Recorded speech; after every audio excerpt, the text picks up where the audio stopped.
Mixed with a little bit of wet snow or sleet in places. Maybe you get a little bit of a coating of wet snow even in some of the higher elevations north and west of Hartford on grassy surfaces, but in most cases no measurable snow, but it could mix in anywhere during tonight as lows fall back to the 30s to about 40. Wednesday's cloudy, morning showers and drizzle will gradually fade away in the afternoon, highs 45 to 50. Mostly cloudy Wednesday night, some areas of fog, lows in the low 40s. Any early clouds or fog Thursday giving way to sunshine and milder temperatures getting into the 60s. Friday looks partly to mostly sunny, highs in the low 60s. I'm meteorologist Bob Cox in the WTIC Weather Center. Markets have been trending down this Tuesday. The Dow off 135 points. NASDAQ's down 64. S&P down 24. For these stories and more, go to WTIC.com. I'm John Silva, WTIC 1080 News. I'm Ultima Morgan of Morgan & Morgan. Every time one of my children started driving, it was terrifying. Thousands of accidents happen across the country. We see it every day. If you've been injured in a car accident, call us. Injured? Dial pound law. Nicholas Russo, 157 Church Street, New Haven, 06510.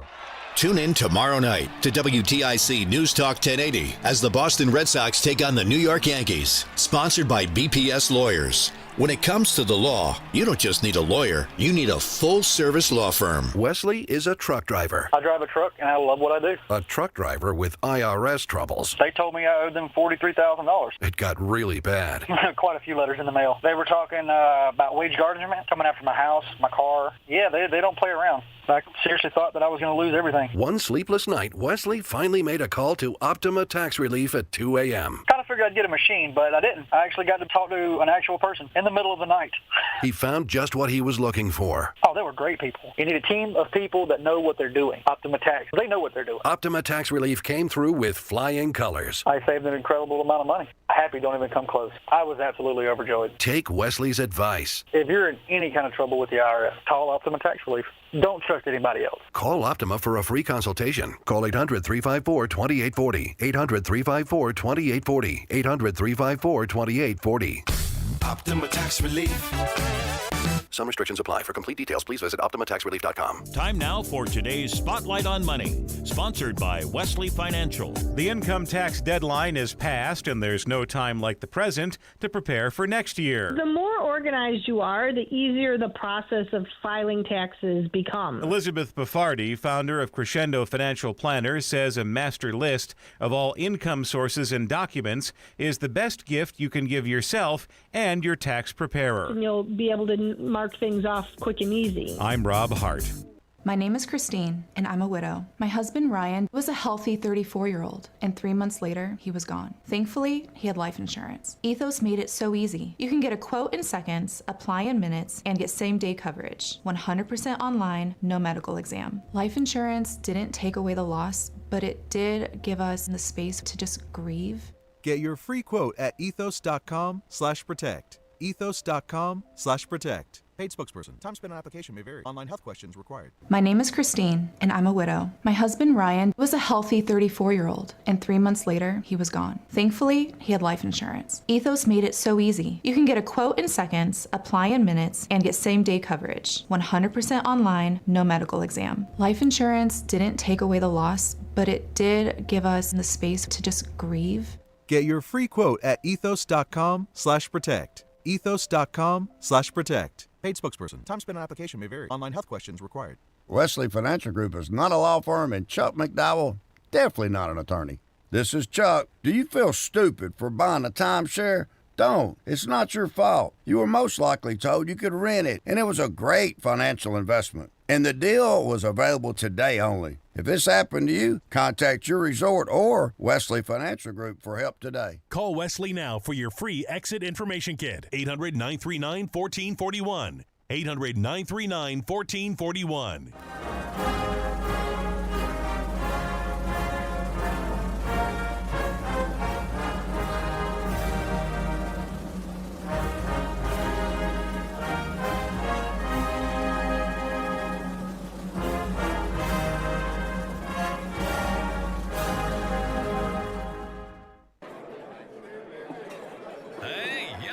Hey, shh. Calm down. The show is about to start. Reese on the radio. Turn it up. Turn it up low. Turn it up loud. It's like a dream come true. Turn on your radio. Reese's all over me. Yo, let's get it. Due to the nature of this program, discretion does not exist. It's Reese on the radio right now on WTIC News Talk 1080. Yeah! My scallywags! How are you today? What's going on, nutmeggers? Conversationalists all across at least these fruited plains. And no one has forgotten you, haters. It's Reese on the radio on WTIC News Talk 1080. It's been a rough couple of days. We're only Tuesday. And, you know, things are supposed to sort of take you off kilter. You don't recognize your happiness and your bliss even until, you know, the bad stuff happens, as Spider-Man says. And everybody's going to have that time. I will say this. It has been absolutely life-changing today. Sitting back and going, I have no control over that. And as much as things may sadden me or upset me or tick me off, or I can stop and go, and I see the chemical and physical change in me, that I let it go and let God have it. It isn't mine.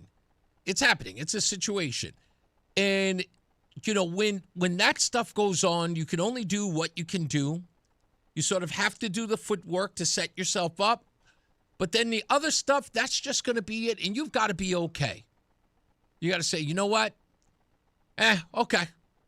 This is what you're doing today? All right. This is what we're doing today? All right, let's do it. And let's get through it. So if I can tell anything, I got a great message yesterday from Michael B. And I want to applaud him. I don't want to put his business out in the street, but I do want to applaud him. Michael B. is one of the original scallywags. And he and I kind of feel like he and I have gone through the trenches. You know, in my life, in his life, I consider him a brother, as I do Michael A. and so many others. If I forget somebody, you'll all be mad, so you know who you are.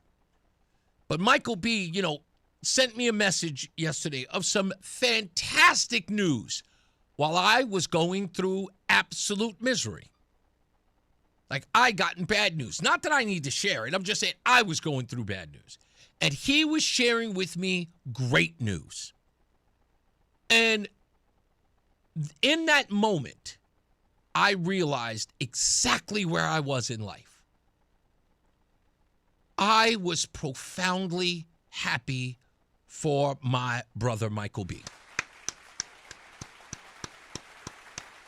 You know, and he talked about the good news, having been where he is and realizing what he's gone through and where he is now, and he was celebrating that, and he was absolutely like introspective about that. And I said, damn, that's it. The rough stuff is the rough stuff. It's what's on the other side of that that makes you. It's on the other side of that what makes you. And I've been through it. And I got to tell you, I look at everything that I have, and the bad news, it ain't bad enough.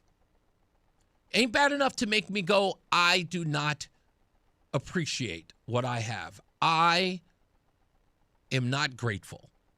I can't do it. I want to. I want to take any situation in a minute and go, damn you! I was doing so well! But no. I mean, the only reason why you were doing so well was because you overcome something else. You had something to sort of base it on, to compare it to. You know, and if a couple of days now, like I think it was over the weekend, every person I spoke to, from the mall to the diner to wherever we were, the antique shop, Every person said to me, weirdly enough, in our greeting, hey, how are you? Hey, how are you? What's going on? Everyone said, fine. Any day above ground is a good one. We got it. Roseanne can attest. We got it at least 4 times, maybe 5 times Saturday. Every person we bumped into, someone said that to us. And that's a perspective that's hard. And I know there are a lot of people out there who just can't get there. I go, Reese, you don't know, man. You don't know. It's rough. And I go, yeah, man, I do know. I know it's rough. But you got to weigh it out. Look at the stuff that is good. You can inundate yourself with the bad stuff. That's easy. Of course it's easy. But you may have to find joy outside of you. You may have to find your joy in being grateful for someone else's successes in your life. And your celebration of that person's successes can bring you joy and an outlook that puts you in a better place. Now, if you have malice, forget about it. You're done. You look at that person's success and say, damn it, why him? But you can't do that. That's why I'm bringing up Michael B. It was like I was looking at my situation, and he sent me a text about him. He reached out to me and said, man, brother, I got to share this with you. He sought me out to share that. And in that moment, I felt grateful that I was his person to lean on and reach out to and celebrate, and said, man, I never thought in 1,000 years this would happen to me, and it did, and I can't tell you how great I feel. And I felt good for him, and I was out of my pity party, I was out of my own self, and I said, damn, the world is good, God is good. And that's the way, you got to do that. It's how you got to continue. I was going to start my monologue on something else, but I don't know why, but I said to you in the last couple of days, I hear God talking to me in a way that would tick off the ladies at The View. But I hear him. I hear him loud. And I want to thank Michael B., thank you, man. I really, really am grateful for you. And congratulations to you and your family, and the wonderful woman in your life, which you also mentioned in the text, man. You made my day. Even if I was having a bad one, you made my day. Because you gave me the thing that some of us lack in so many ways. Perspective. We just need it. And it's hard to do it when the crap is coming at you, man. It's hard to do when the headwinds are strong. It's hard to get out of your own way because all you see is the incoming. And sometimes you just got to let the incoming come in. It is always about your reaction to it. You must have grace. You must stand tall. And you must move forward. Always. You just have to do it. And I don't know who's going through it right now. I'm sure you all are. I'm sure many of you are out there. I try not to be this inspirational speaker. I have these people come and say, oh, do an inspirational talk. And I go, I don't know if I got all that. I don't know if I'm capable. Roseanne gets on my case because she says I sell myself short about it. It's not so much as being humble as it is about being shy about it. But if I can say anything to you, if I could inspire anything in you, is have faith. This situation, like many others, come and go. That's what they're there for. All of them are there to teach you something. You don't see it now, but you will see it. That's the faith part. You have to see that whatever it is you're dealing with now will be beneficial to you in the future. It is a life lesson happening for you to benefit from in the future. And it is a hard perspective to have in the moment, but you can. You can really, really get there.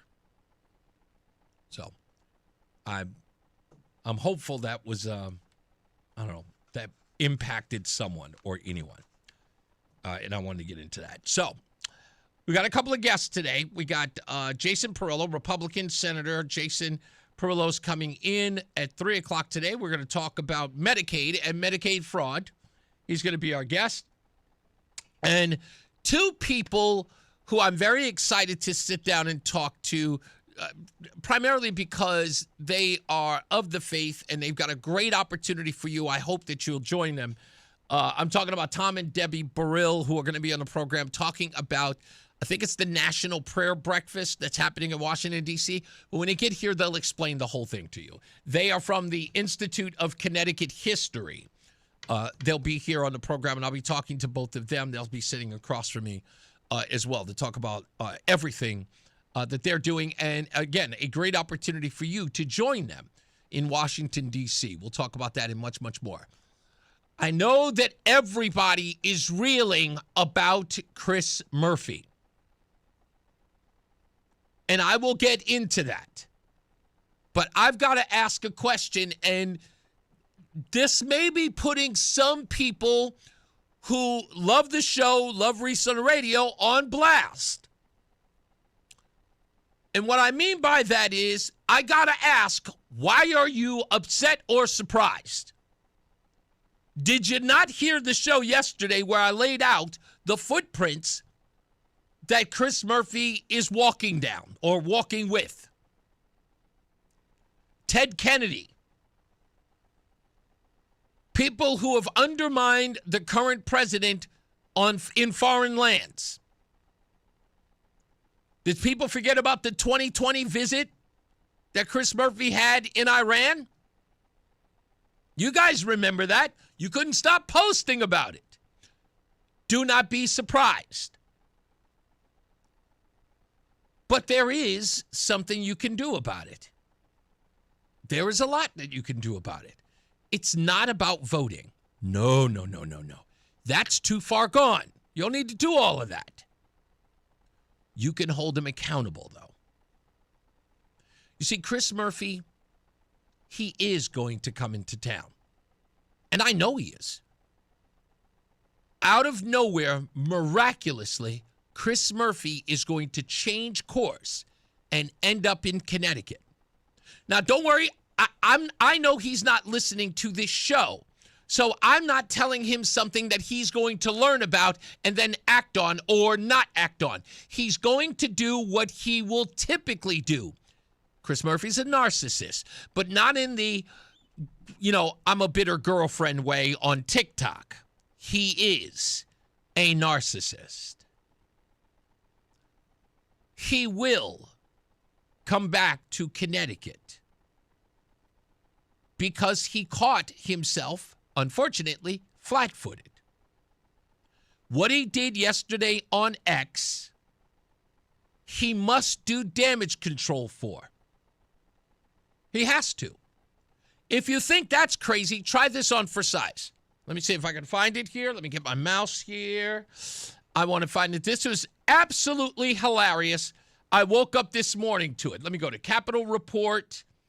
This is an article here. Blah, blah, blah. Let me see. That's REM. No. Where did I have it? I think I just printed it. Let me see if I can find it. There he is. Right there. Yes, it was. Yes. Rep AM. This is from the Connecticut Insider. Headline.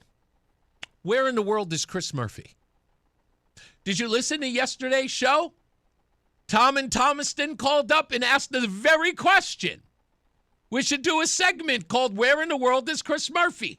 And here it is. The Connecticut Insider writes a 3-minute piece from the Republican American editorial board. Thank you for listening. Thank you for listening to the program, gentlemen and ladies. That's exactly what happened. Chris Murphy is going to adhere. I'll explain it to you. You know how they have what's called the body language experts out there? See, when he puts his hand here on his chin, he's thinking he doesn't have an answer, and he's quite possibly lying.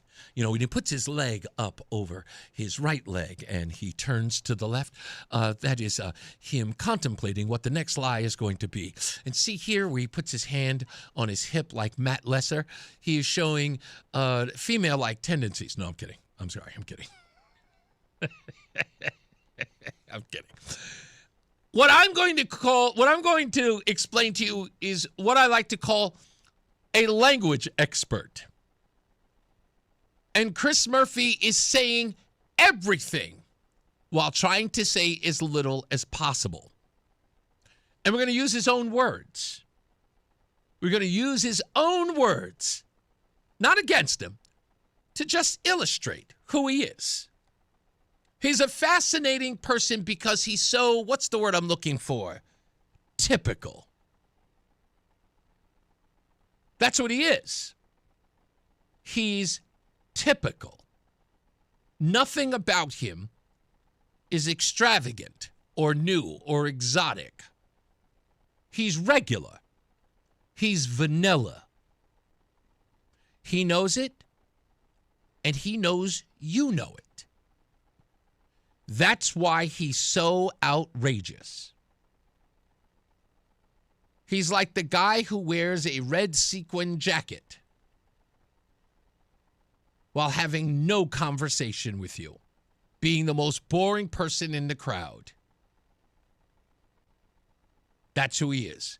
So when he speaks, you recognize exactly who he is. And we'll give you all of that. We'll break it all down from the post to his response to the truth. All of that will be back right here when we return. It's Reese on the radio on WTIC NewsTalk 1080.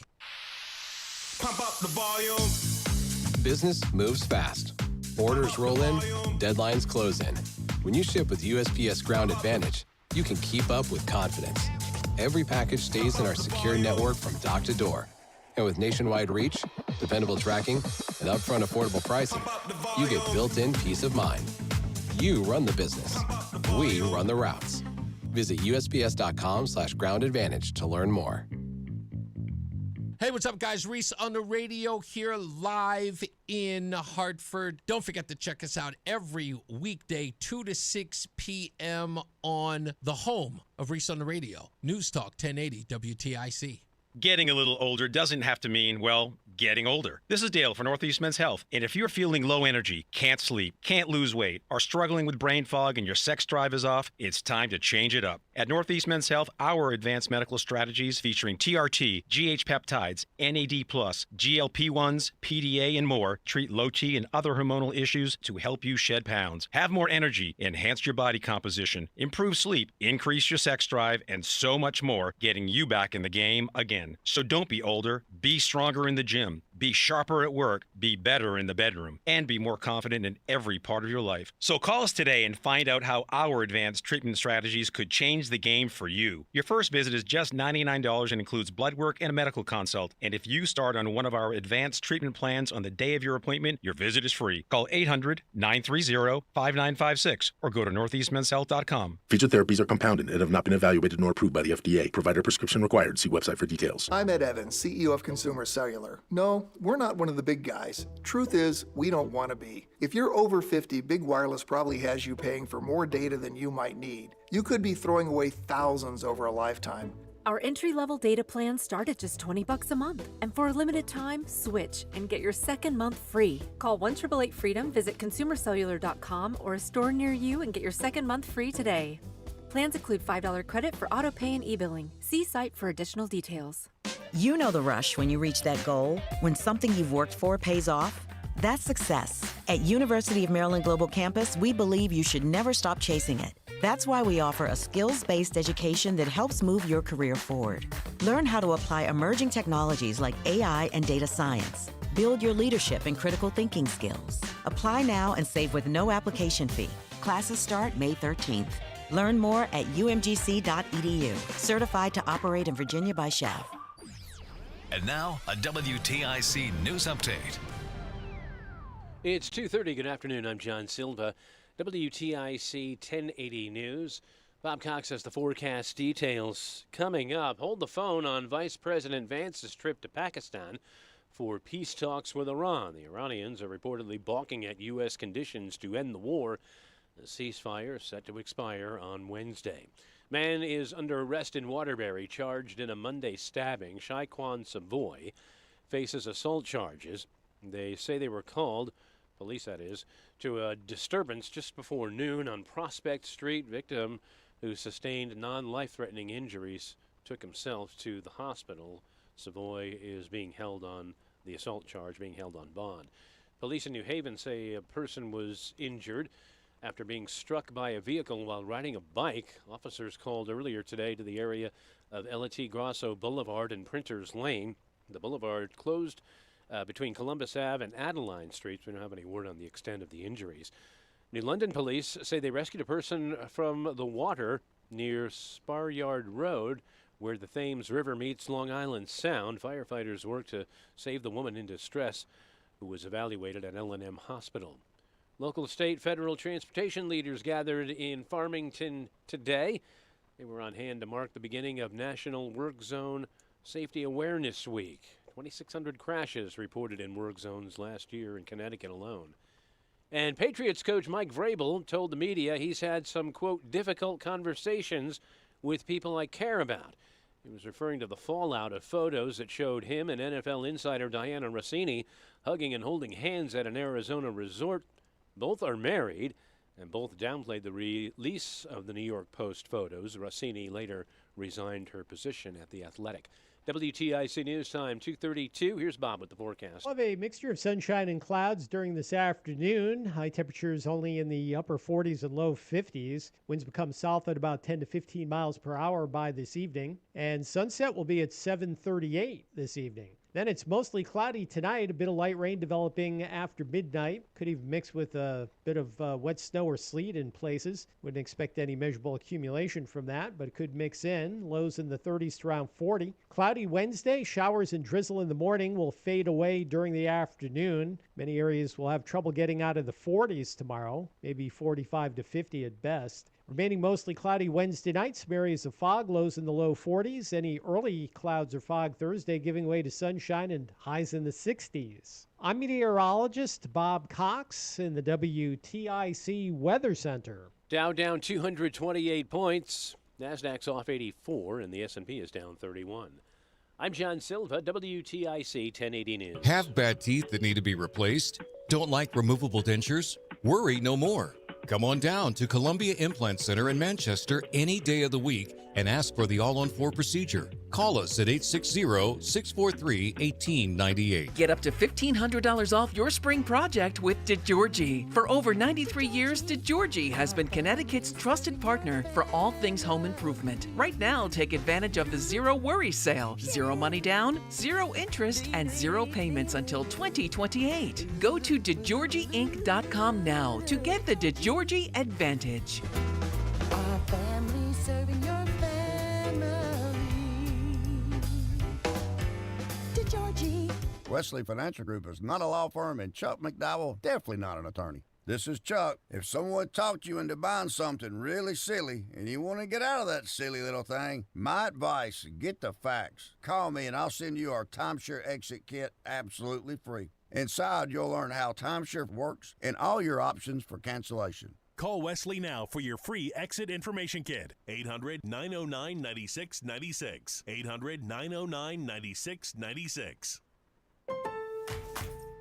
It's deck days at Lowe's, and the savings are stacked. Right now, pros get 15% off all in-stock composite decking from top brands like Trex, TimberTech, and Decorators. Plus, get a free DeWalt 20-volt max 5-amp-hour battery when you buy a select DeWalt tool. The deck's stacked in your favor with brands pros trust. Our best lineup is here at Lowe's. Valid through 4/22 while supplies last. Selection varies by location.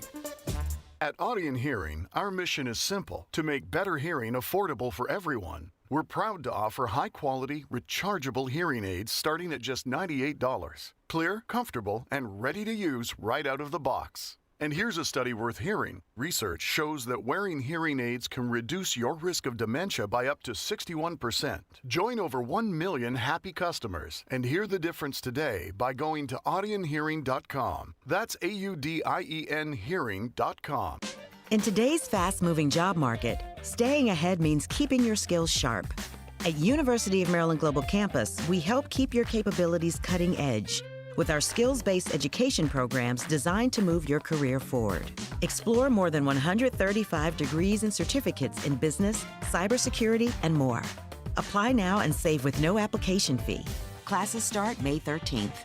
Learn more at umgc.edu. Certified to operate in Virginia by Shell. Hi, I'm Joe with SimpleSaleUSA.com, and I buy houses cash. If you own a house and want to sell it fast at a fair price, call me at 203-896-4000.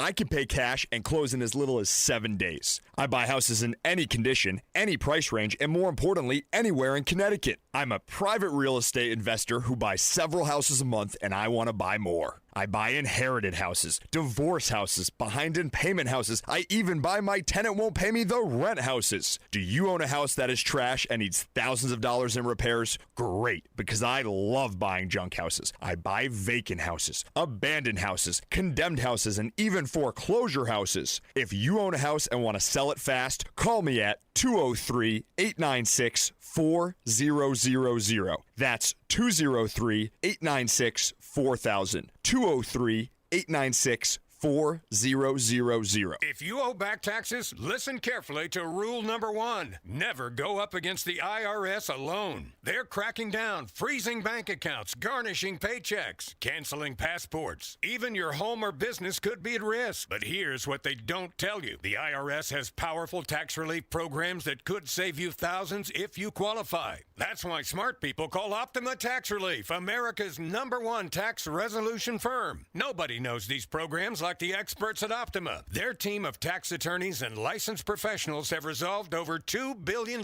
in tax debt for people just like you. The IRS is not stopping, so don't wait. And don't take them on alone. For tax help you need, for tax help you can trust, call Optima today for a free consultation. Call 800-354-2840. 800-354-2840. 800-354-2840. Optima Tax Relief. Some restrictions apply. For complete details, please visit OptimaTaxRelief.com.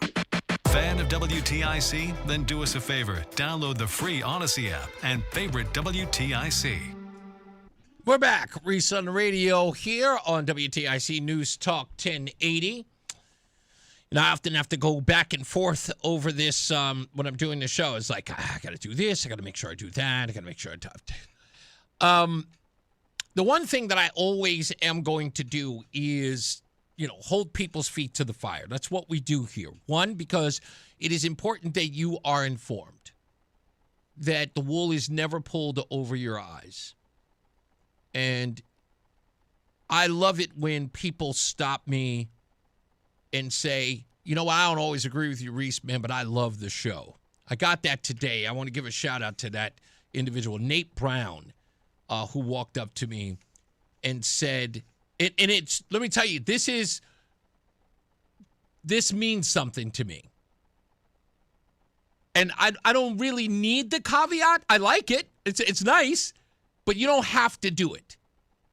You don't have to tell me that you don't agree with me.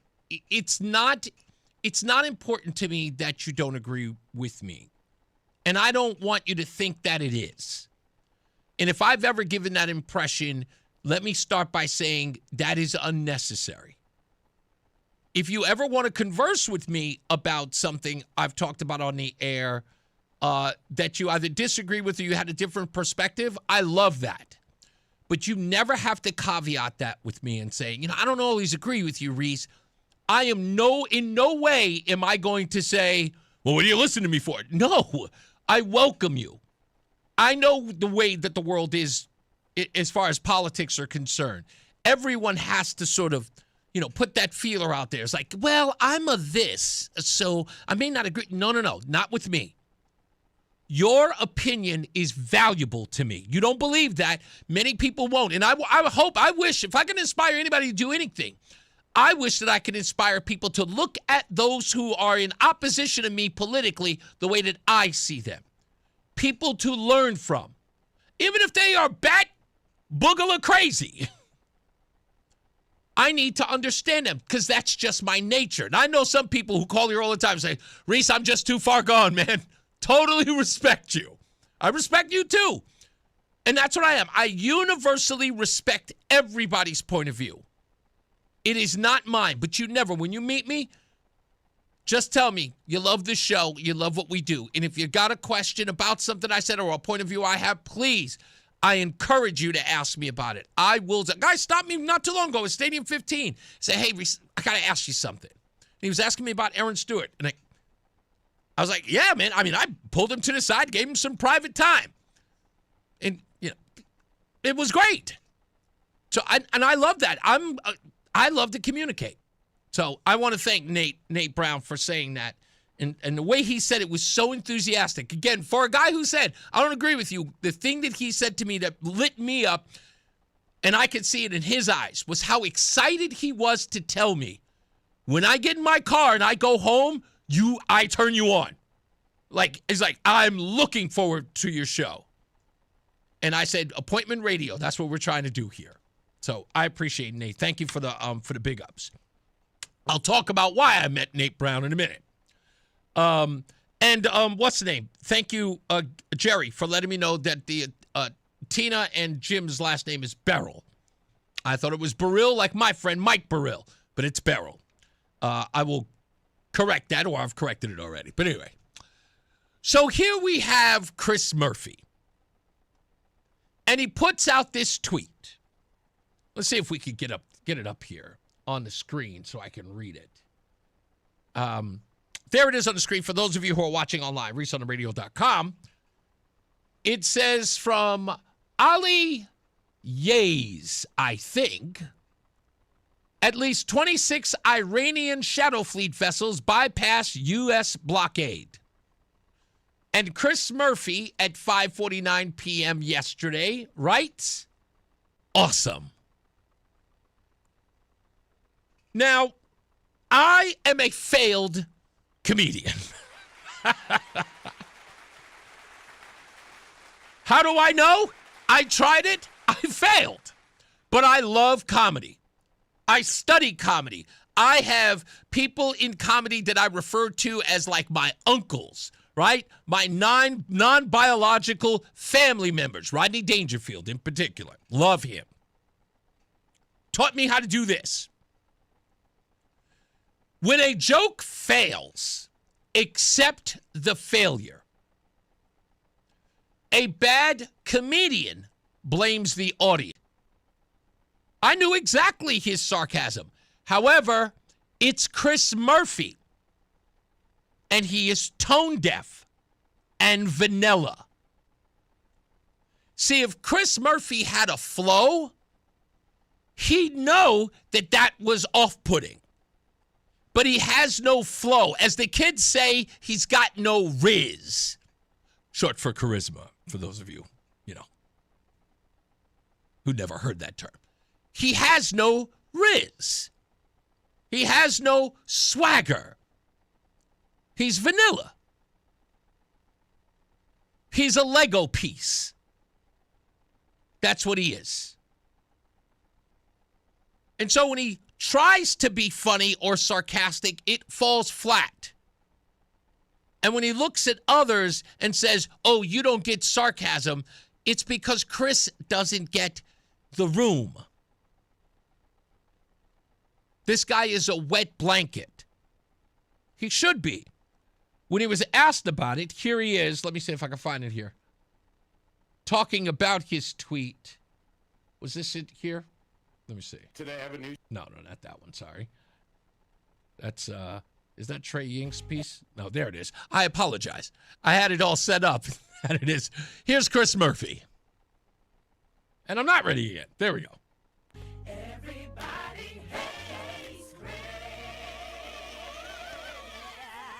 Twitter's become kind of a cesspool. I probably should give up on sarcasm on Twitter. Obviously, anybody that's seen anything that I have said about Trump's war knows that I think it's bungled, mismanaged, and he should end it as quickly as possible. But sarcasm is not something, I guess, that's allowed on Twitter any longer. Do you regret the post? Are you planning on taking it down, or are you going to keep it up? I mean, I guess I just have to be more careful about sarcasm on Twitter. So it's your fault. He put out the tweet. It's your fault for misreading it. He just wrote awesome. And he thought that you would get his swagger. You get me? I'm Chris Murphy, Mr. Sarcasm. How would you miss that? I'm always saying sarcastic stuff. Don't you remember the time when I said that Donald Trump was a threat to democracy? Sarcasm. Don't you remember that time I was in Barcelona saying that we were at the brink of authoritarian rule? Sarcasm. Didn't you get the sarcasm about that we were on the brink of such calamity that it was parallel to that of the Civil War? Just sarcasm. You didn't get it. You didn't get it. Chris Murphy is telling you you're the Nimrod here. You're the dimwit. Chris Murphy's coming home, ladies and gentlemen. It's about time. Come on, boy. Come on home. Boy, get your butt back here to the nutmeg state. That's right. Take a break. That's all right. No. Listen, Alex Soros. Yeah, take his hand out of your pocket, please. Alex, what are you doing? Take your hand out of his pocket. That's weird. That's not. Friends shouldn't do that.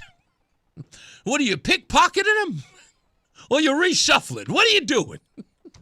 Take your hand out of his pocket. Now, Chris, you, pack your stuff. Get off. No, get home right now. Come on. Get on a bus or something. Get on up here. It's time for you to take your walk. Don't you remember? It's time to take your walk around the nutmeg state. Yes, you need to see the place that you're supposed to represent. Huh? Don't you do like 100 miles or something like that? Trust me when I tell you Chris is coming home. He is coming home because he got embarrassed nationally. How did he get embarrassed nationally? The one guy who can and really do it did it just today. Trey Yinks, ladies and gentlemen. Hey, Trey, could you give me an idea? Are we letting ships through? Because we're seeing different reports. First, nobody's getting through. Then we boarded a ship that tried to get through. Do you have any reporting that talks about what's really happening in the Strait? Yeah, the United States is allowing any vessels who are passing through this area to make their way to their final destination as long as they're not coming from Iranian ports. There were some reports overnight indicating that 26 vessels from Iran's Shadow Fleet were able to make it past the U.S. blockade.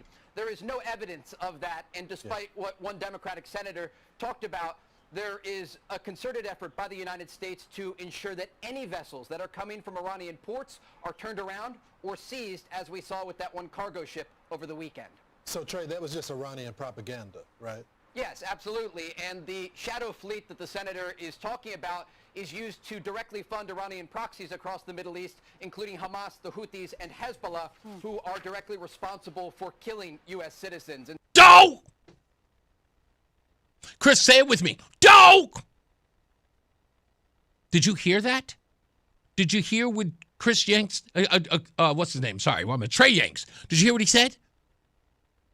We saw with that one cargo ship over the weekend. So, Trey, that was just Iranian propaganda, right? Yes, absolutely. And the Shadow Fleet that the senator is talking about is used to directly fund Iranian proxies across the Middle East, including Hamas, the Houthis, and Hezbollah, who are directly responsible for killing U.S. citizens. And Doe! Come on now. Come on, boy. Time to get it back here. We don't put you out on the world stage, man. I'm sorry. We'll put you out on the world stage, and you put your foot in your mouth. Now you got to come on home. Don't worry. We're going to write great stuff about you when you come on home. We'll even give you a warm homecoming. Come on. The weather's nice over here. Come on back. Come on back. That's all right. In a little while, we'll let you go back out there. Maybe we'll let you go to, I don't know, Syria. Yeah, we'll have you go out there. But you got to come home. Because you're looking bad. And you're making the rest of us look bad. You're supporting the Houthis. a pardon? The Hezbollahs? Oh, no, boy, you got to come on home. So the shadow fleet is a very serious problem. It is not getting past the U.S. blockade, according to all reports and information that we have from the region. But it is a very serious issue that the U.S. Navy says they will crack down on, not just in the Persian Gulf, but also around the world, including in the Indo-Pacific. Yeah, so it turns out that you retweeted something in your eagerness to show up the Trump campaign, your knee-jerk reaction to say, oh, I'll tweet this. You end up looking like a fool, and you end up spreading propaganda. When we come back, Chris Murphy did far worse than that in Barcelona. Wait until you hear this. You're not going to want to miss it. We'll be back. It's Reese on the radio on WTIC, NewsTalk 1080. Hi, I'm Jerry Puya from Between Rounds Bakery Sandwich Cafe. We're topping bagels with a brand new spread here at Between Rounds Bakery Sandwich Cafe. It's blueberry lemon cream cheese. Tell me, doesn't that sound delicious? Let's face it, this was a real New England winter. It's now spring and time for something sweet. The best way to describe this spread for your taste buds is cheesecake. So forget about your to-do list. Eat this with your eyes closed and picture yourself at your happy place. Plan to stop at Between Rounds and try our new blueberry lemon cream cheese, and shall I say, take the day off. Bring a half pound to your home or work. Between Rounds Bakery Sandwich Cafe with locations in Vernon, Manchester, South Windsor, East Windsor, and Tolland. Between Rounds Bakery Sandwich Cafe. Fresh, local, legendary. We'd love to see you. Visit BetweenRoundsBagels.com for franchise information and to order online. A savory, flavory, bagel, deli, and bakery. Between Rounds. Between Rounds. Between Rounds. Between Rounds.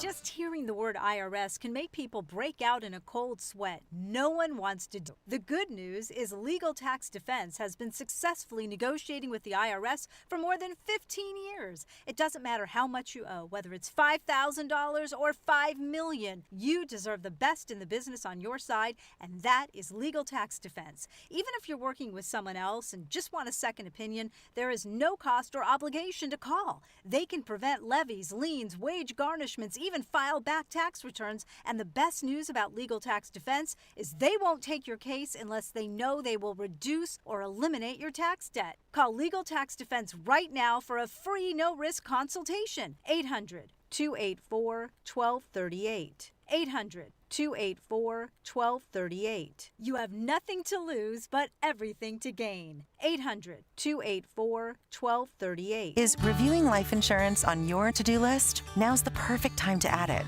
A friend recently told me that securing life insurance sooner rather than later can help you lock in lower rates for years to come. So I bumped this up on my list and got it done. I called SelectQuote and couldn't believe how easy and affordable life insurance is. I'm 40 and got a $500,000 policy for $16 a month. My husband's also 40, and his $500,000 policy was only $18 a month. Plus, with SelectQuote's same-day coverage, there was no medical exam required, and we were covered by the time we hung up. Knowing I have this checked off my list feels amazing, but the peace of mind knowing my family is protected feels even better. Call SelectQuote at 1-800-329-1010. That's 1-800-329-1010. Or go to SelectQuote.com to get your free quote today. That's 1-800-329-1010. Details on example rate at SelectQuote.com. It's Reese on the radio on News Talk 1080 WTIC. Let me tell you where this guy really, when I say made a big mistake by being in Barcelona. I want you to look at this article that was written about where in the world is Senator Chris Murphy. What they managed to break down in this article is about his travel patterns. He skipped the No Kings anti-Trump protests in Connecticut, including one in Hartford organized by Carol Rizzolo, to attend a similar rally all the way in California, where you guys remember I posted a picture of him standing with Jimmy Kimmel, of Jimmy Kimmel Live. He goes all the way to Barcelona, and in Barcelona, who does he end up there with in Barcelona? Who is he hanging out with there while calling Donald Trump dictatorial, authoritarian, a breaker of democracy? Here are the people in Barcelona Chris Murphy is seen with. He's there with Spanish Prime Minister Pedro Sanchez, whose wife is facing corruption charges. Remember? Chris Murphy's got a problem with Donald Trump's corruption. Didn't have a problem with Minister Pedro Sanchez. Didn't have a problem with his wife. The corruption charge. His brother is on trial for a no-show government job. He was also there with Brazilian President Lula da Silva, previously convicted of, wait for it, corruption. Now accused of censorship and jailing his rival. Well, that part sounds right up Chris Murphy's lane, so not surprised there. And Colombian President Gustavo Petro, the ex-member of a Marxist guerrilla group tied to the deadly 1985 Palace of Justice seizure. That's who he went to Barcelona to cozy up to, while screaming authoritarian regime in the United States. What did I tell you about the pattern of Chris Murphy? It is similar to those who oppose Lincoln, George Washington even, and Ronald Reagan, by the likes of Ted Kennedy. He's just literally stealing from their playbook. It's not so much about Chris Murphy being a traitor, ladies and gentlemen. It isn't. It isn't. Chris Murphy is too vanilla to be a traitor. He's not that exciting. Do you understand that? Like, to be a traitor, you have to be remotely interesting. He's a dodo. He is he's not even a vanilla wafer. That has flavor. Chris Murphy is a saltine without the salt. He is plain. He is pre-made, pie crust. That's all he is. And he is out there trying to, present himself as this person with intrigue and mystery and bravado and machismo. He has a swoop-over haircut, ladies and gentlemen. A swoop-over. No one has that haircut anymore. The last guy with that haircut was like Michael from Brady Bunch. We're talking about the dad. What's he playing about? Rex Reed? Yeah, the earlier, before they got all hippie looking. That swoop-over haircut. Darren from Bewitch has more pizzazz than Chris Murphy. I'm not trying to be mean, but let's be truthful here. When that guy talks, seriously, insects fall asleep. Come on home, boy. The world's too interesting for you out there. You're trying to be relevant, but you're corny. Tim Walz had a more effective speech than Chris Murphy. Let's be honest. Tim Walz. Go to any one of the shows that previewed or talked about this speech in Barcelona, and you'll notice Chris Murphy is always played second. Chris Murphy's supposed to be an international man of mystery. And he turned into a local mystery meat issue. That's who he is. He is corny. He is corny. Come on home, boy. Put on your Asics sneakers and take your walk like you're supposed to. The world's too dangerous out there for you. You can't navigate that. Get your behind up at the Willimantic or something. Much more your speed. We'll see you when you get home, boy. We'll take a break. We'll be back. More news, more views. Jason Perillo will join us at 3:05. We'll be back at Reese on the radio.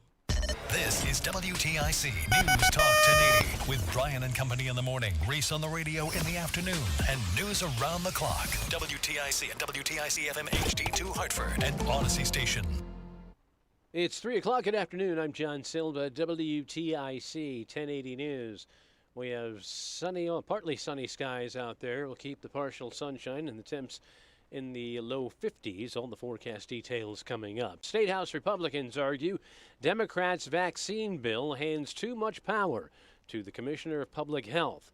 It would allow the commissioner to set the recommended vaccine schedule for adults in the face of shifting guidelines from Washington. Republican State Representative Nicole Claridis Tetria is opposed. So the answer from the majority here today is to hand our own Department of Public Health Commissioner that same kind of unchecked authority that we don't want to happen down in D.C. Democrats like State Representative Kristen McCarthy-Vahey confirm they are reacting in part to the leadership of Health Secretary Robert F. Kennedy Jr., a longtime vaccine opponent. Yes, the changes, unfortunately, the changes at the federal level have necessitated parts of this. Republicans also complain that the bill clarifies that the state's Religious Freedom Restoration Act does not apply to vaccine requirements. There's word now that Iran will send a delegation to Pakistan for peace talks to end the war with the U.S. That from Fox News correspondent Charlie D'Agata's in Tel Aviv. The U.S. military has taken advantage of the pause in fighting to regroup, rearm, and reposition. This is what U.S. officials have told us. They remain poised to fight at a moment's notice if given that demand. But Vice President Vance's plans are still on hold to head over there to jumpstart those talks. That ceasefire, by the way, ends tomorrow. Another member of Congress, this one a Democrat facing criminal charges, is stepping down. Florida Democratic Rep. Sheila Sherfulis McCormick says she's resigning from Congress rather than face formal discipline as part of a House ethics investigation. She's facing federal criminal charges accusing her of stealing $5 million in relief funds and funneling most of it to her congressional campaign. The three-term Congresswoman says, rather than play these political games, I choose to step away. Allison Keyes, CBS News, Washington. Former Archbishop of the Hartford Archdiocese has died. Word today of the death of the Most Reverend Henry Mansell. Mansell became Archbishop in 2003, been in failing health recently. He retired a decade ago. Bishops are required to submit their resignations at the age of 75. Mansell died this morning at the age of 88. Police in Waterbury have a suspect in custody in connection with a stabbing in the city on Monday. It was just before noon. They got the call to a disturbance in the 100 block of Prospect Street. The victim had already taken himself to the hospital by the time they showed up. 25-year-old Shaquan Savoy now facing assault charges and being held on bond. The victim treated for non-life-threatening stab wounds to the chest and torso. With Interstate 84 as a backdrop, state and federal transportation leaders met in Farmington today. They were on hand to promote National Work Zone Safety Awareness Week. The State Department of Transportation Commissioner Garrett Ucalito runs down some of the shocking statistics about the dangers road crew workers face on a seemingly daily basis. Between 2021 and 2023, there were more than 2,600 crashes in Connecticut work zones and 12 fatalities. In 2023, there were 898 work zone deaths nationwide. He's stressing the importance of ditching distractions and slowing down when traveling through work zones. He cites a recent crash in Brooklyn, Connecticut, where a DOT worker was struck by a vehicle. WTIC News Time is 3:04 from the WTIC 24-hour traffic network. That road work will be coming to an end relatively soon, within the next half hour to an hour. We do have delays in the Hartford area. 84 eastbound, backups reported between exits 44 and 51. Also on the eastbound side of 84, the 55 ramp to Route 2 has been closed due to some repair work there. In Windsor, some slower traffic southbound into the city from exits 35A to 32. Let's check the WTIC Weather Center forecast. And the bit of cloud cover that we saw move in during the afternoon will increase overnight with a couple of showers late, the low temperature 37. A little bit of rain tomorrow morning, otherwise mostly cloudy and chilly, the high temperature 50. Partly cloudy tomorrow night, the low temperature 40. Mostly cloudy, breezy on Thursday up to 67. Mostly cloudy, the low 42 on Thursday night. Friday, partly sunny, the high temperature 63. Clear Friday night down to 38, and a mix of sun and clouds on Saturday, the high 56. This is meteorologist Chad Merrill in the WTIC Weather Center. Stocks have been in the red most of the day. The Dow down 152 points. NASDAQ is down 35, and the S&P is off 17. For these stories and more, go to WTIC.com. I'm John Silva, WTIC 1080 News. Life unfolds in ways you can never quite expect. A divorce, a death in the family, a personal injury. Each time you are left searching for someone new to trust. But what if you had a full-service law firm that knows you and a firm that can represent all your legal needs? With BPS Lawyers, you get more than a lawyer. You get a full-service law firm. Visit bpslawyers.com. BPS Lawyers, your lawyers for life. Proud full-service law partner of UConn Athletics. Nick Payne-Dearis is responsible for the content of this ad. Pump up the volume. Business moves fast. Orders roll in, deadlines close in. When you ship with USPS Ground Advantage, you can keep up with confidence. Every package stays in our secure network from dock to door. And with nationwide reach, dependable tracking, and upfront affordable pricing, you get built-in peace of mind. You run the business. We run the routes. Visit USPS.com/Ground Advantage to learn more. Performance matters in intimate moments. Don't let ED ruin them. This is Dale for Northeast Men's Health, and I want to assure you that if you're like the vast majority of guys, you don't have to suffer with ED anymore. In fact, you might be pleasantly surprised at how the right treatments could positively impact your love life. At Northeast Men's Health, our advanced medical therapies go far beyond pills. We have treatments that are effective in well over 90% of cases, and we offer specific and combination therapies that can dramatically enhance both your performance and your stamina. You can even last up to an hour or more and bring a far greater level of intimacy to both you and to the one you love, perhaps performing like you haven't in years. So call us today and find out why our advanced treatment strategies offer so much more. Your first visit is just $99 and gets you blood work, a medical consult, and if medically advised, a test dose. And if that test dose doesn't work in the office, your visit is free. Call 800-930-5956 or go to northeastmenshealth.com. That's northeastmenshealth.com. Northeast Men's Health, advanced medical science to empower male performance. Reese on the radio, making sense of the news. Yeah, even when it makes no sense at all. Now on WTIC, News Talk 1080. You know, ever so often when, it's Reese on the radio making sense of the news, it is very rare when we do a live interview based upon current events in our news cycle. And joining us today to do just that is Senator Jason Perillo. How you doing, sir? I'm dying to get you into the studio, but we only seem to schedule you when you guys are in session. So. Well, and that's exactly where we are today. It's a little crazy. So if I have to kind of, run my way over to vote, I apologize. No, it's okay. I appreciate you. You chose to come on today because we've got to talk about this Medicaid fraud, and of course how it pertains to. And I'm always going to screw up his name. It's Costas Diamitis. How do I pronounce this guy's last name? Diamantis. Yeah, that's his name. Anyway, so this guy. It turns out this guy, working for the governor, had his hand in everything, even Medicaid fraud. It looks like he was involved in quite a bit when it comes to government money moving around. Absolutely. So in this particular case, and I understand he didn't take a plea deal, even though he pled guilty to something else, or he was going to plead guilty to this, and then now he's rejected the deal. Where do we go from here? And to be honest, where do we go down the line to exercise all of this fraud out of the Medicaid program? Because we don't have a Nick Shirley, and I don't know who's dedicated to this. We've got to do more, clearly, right?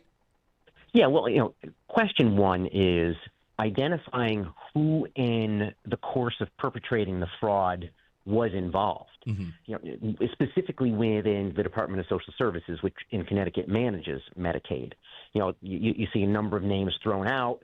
A commissioner name is thrown out as somebody who may have touched this at some point in time. Mm-hmm. So it's those systemic, not even systemic, it's those actual internal people problems that can lead to some of this fraud.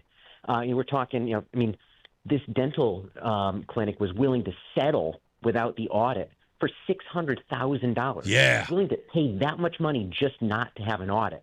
So how much more money, how much more fraudulently received money is out there? Indeed. But But we've asked, and I personally have asked, because I when you look at Medicaid, there's anywhere, depending on the study, you're looking between 3 and 10% of Medicaid payouts are actually fraudulent in some way. And there's a number of ways why that happens. But if we're going to get really serious about it, we need to be looking at, what are the causes. We need to be looking at actual claims data. And Reese, I'm sorry, I'm kind of running over to. No, you're good. But, we've got to get serious about that because there are a number of ways that fraud is perpetrated, right? So there's something that's called upcoding, which is when you essentially charge Medicaid for a service that you didn't really perform. That's right. What you performed, would have gotten you paid $100, and then what you charge them for would have gotten you paid $150. That's fraud, right? Yeah. And then there's what happened in this case, which is just plain charging Medicaid for treatments and for patients you never treated. Yeah. And that's actually a significant portion of Medicaid fraud as well. Jason, let me ask you this real quick. Do you need, as a Medicaid, as a provider, right, using Medicaid in this fraudulent way, do you need the patient to sort of be in on it, or can you fraudulently just create these? In other words, let's say I have patient A who came in for a filling, but I'm charging Medicaid for probably 3 other things. Did the patient not even have to know what those things are? The way I've seen it perpetrated more than any other is, like exactly what you just said. Patient A comes in, you do procedure 1, and then you charge for procedures 1, 2, and 3. Right. But indeed, you could conceivably charge for services to a patient that you never even saw. Wow. That's possible. Both of those are available. And in this case, the audit got triggered because there was irregular activity from that specific dentist. Somebody got overzealous. So, somebody got a little bit greedy. Yeah. It's insane. In this case, and what Costas is, in essence, done here was sort of allow them to pay a fine and cover up, like just to keep the audit from ever seeing the light of day. And in that... Right. Because what happens in an audit, you identify, you take a sample of claims, and you figure out what percentage of them was fraudulent. And A, there are criminal penalties for that. And then B, you go in what's called claw back, inappropriate payments. So obviously those would have been significant. A, and then B, obviously there were concerns by the dental clinic that what they were doing was actually criminal. And right. We've got the bribery aside, but even just the act of billing improperly sounds like it may have been criminal as well. Did we ever get to the amount of money that these folks actually fraudulently took? Did we? Because I didn't see anything on that number. Or do we still not know? I haven't seen that number either. So my guess is that somebody at the Department of Social Services knows, and they're not hiding it. It just hasn't been publicly made available. Right. That is so insane. It's so crazy. Can I ask you, I know you got to go. I want to ask you one other question, and I don't know if you know the details of this. The governor did a couple of weeks ago at the Hartford Public Safety Building, he promoted a police and fire retention and recruitment bill. Are you familiar with that at all? I am, yes. Okay. I just got word yesterday from the president of the Hartford Police Union, James Rotowski, that has now been revised? I'll be honest, Reese, that's news to me. I mean, I was very proud to be a part of, the original bill that was crafted. If there are changes, things around here happen like lightning. Yeah, so I'm not aware of any changes there because what we had was going to be really good for firefighter recruitment, for police recruitment, we even added emergency medical service providers. It was going to be a really good bill. So I'm concerned with you saying that. Yeah, well, that was the reason why I brought it up, because I know you were a part of putting that whole package together. Because many people, at least even James Rotowski, he joined me at that press conference and even asked that, look, the government doesn't have a pristine record when it comes to supporting the cops. So he was asking, was this sort of like an apology for his 2020 statements about police reform beyond, because of the George Floyd events? But when Rotowski told me yesterday, and I'm glad I'm bringing it up to you. If you didn't know, now you can look it up. From what Rotowski said on my show yesterday was that there's a revision that says originally you were supposed to get this this tuition covered if you were attending college. Now it's a reimbursement. Okay. So that changes the dynamic a little bit. You've got to put the money up front and then Right. you get reimbursed back. So I guess I understand. It's that. kind of a bait and switch, though, because it was totally addressed as, this is what it's going to be, but it's kind of been done under the cover of darkness. But are you aware of that change? Well, and to your point, the answer is no, I'm not aware. So, Okay. to the cover of darkness, it sounds like you're right. Yeah. Okay. Good. I'm glad I brought that to your attention. I know you got to go. you. I know you got to go in and vote. Do you mind if I ask what you're voting on? I am voting on a bill on workforce strategies, which I'm going to be voting in support of. It's Senate Bill 383. Okay. All right. Senator, thank you so much for your time. And please, one day, can we get you in the studio? I like my guest in here. It's great to have you on the phone because I know you're nearby. But I like, being face-to-face. It gives us an opportunity to get to know one another. Yeah, I prefer it too. Next time. Okay. You got it. You have a great day and a great session, okay? You too. All right, guys. Bye-bye. Bye-bye. Jason Perillo, State Senator Jason Perillo, on the program. I'm glad he got a chance to know that. And it's funny. I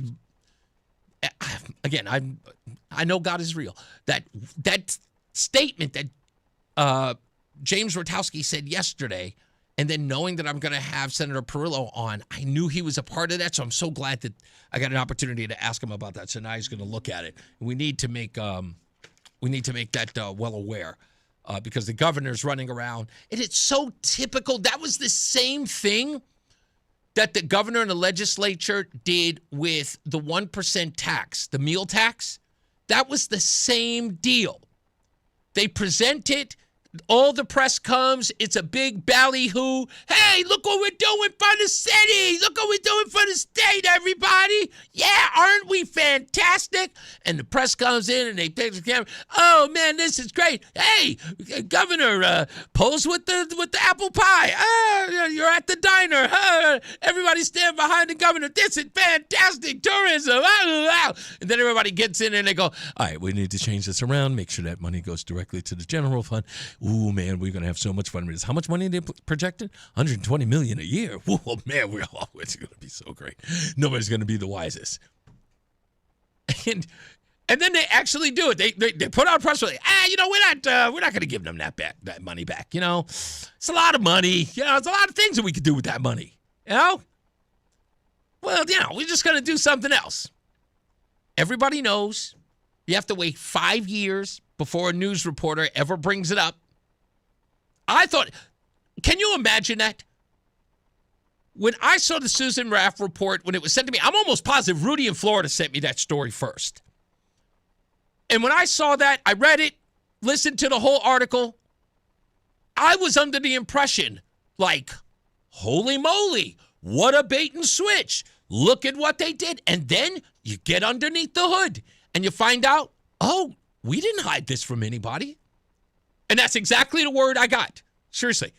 That's how they responded. We didn't hide this from anybody. I'm like, you didn't? They go, no, we didn't. Like, well, who'd you tell?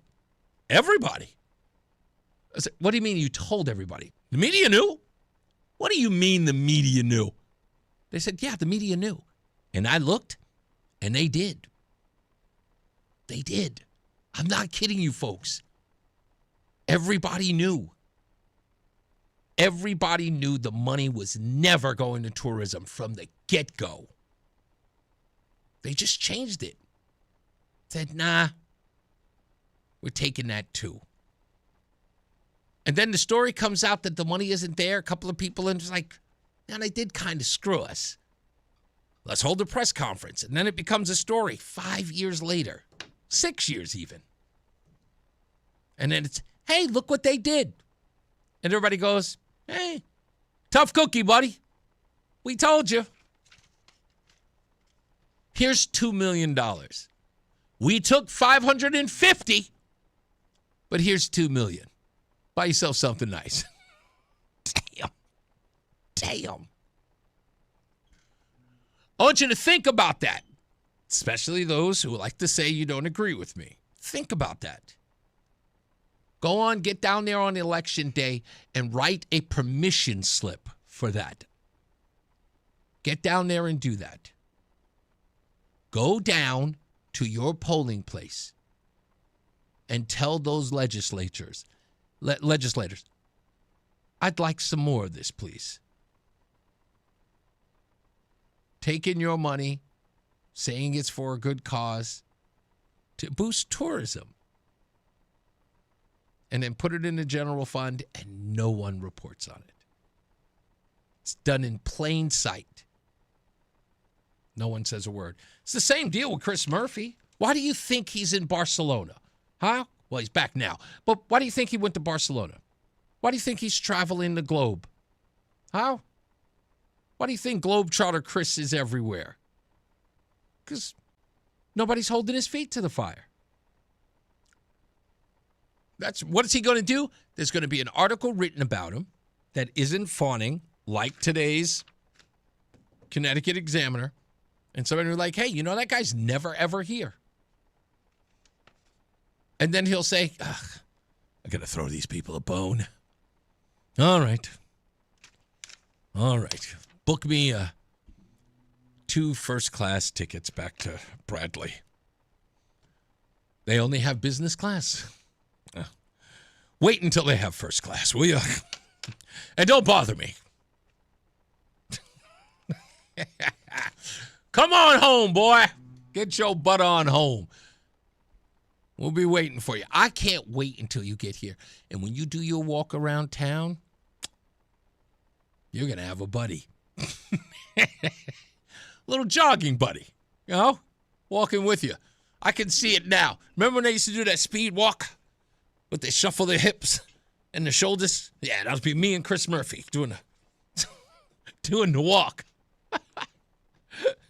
The speed walking like they do at the mall. Yeah, no time.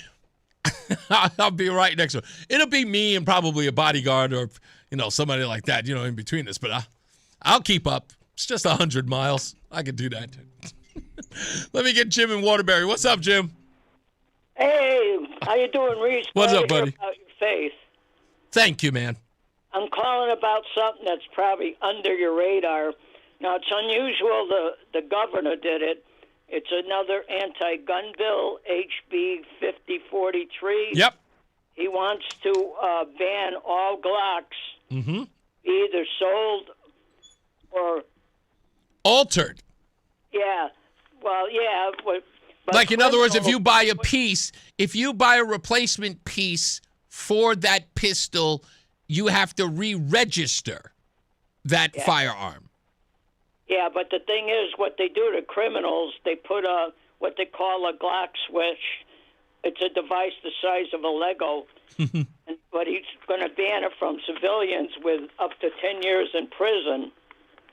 And but we're fighting it through the Connecticut Firearms Association. And it's already been passed by the Judiciary Committee. And we know the Blumenthal lefties are against the Second Amendment. But the hope is we got Republicans in the caucus, which are backstabbers in the House and Senate, but they know they can be exposed in their elections. They'll lose their elections. Can I tell you why this has not been fought well for Second Amendment Connecticut folks? Yeah. Can I give you my opinion? Okay. I'm going to give you the perspective of Connecticut Democrats. And it has been that way for a long time. And Connecticut Democrats who are listening, you will never be able to deny this because I heard you out loud. Yeah. They do not believe that the gun violence committed by illegal carriers of firearms are ever going to reach people like you and people like me. It will only reach people in the inner cities like Bridgeport, New Haven, and, of course, Waterbury, you know, the usual suspects, the usual places. And those people and their gun violence is kind of par for the course for those communities. They cannot police, they cannot legislate those communities in any way because those folks don't vote and they have no value to the Connecticut Democrat Party. You, on the other hand, do. And legislating you is paramount to them because you'll never see the gun violence that those communities will see. They see them as two different worlds. Now, how do you change that whole issue? And Connecticut Democrats, this has got to be fought in the inner cities where the gun violence takes place. You see, everybody else is arguing, what are they stopping us from carrying guns? We don't have crazy gun violence. Why won't they deal with the places that do? Well, the truth is, you can't expect the Democrat Party to go into the inner city to talk about that or issue any of their rules towards that inner city about gun safety or about gun control. They have no control over that matter in the city. They will ignore them. But you can. What you need to do is to make it very clear to these communities that these gun control measures make it hard for you to defend yourself from the rabble-rouser and the criminal who does have an illegal gun.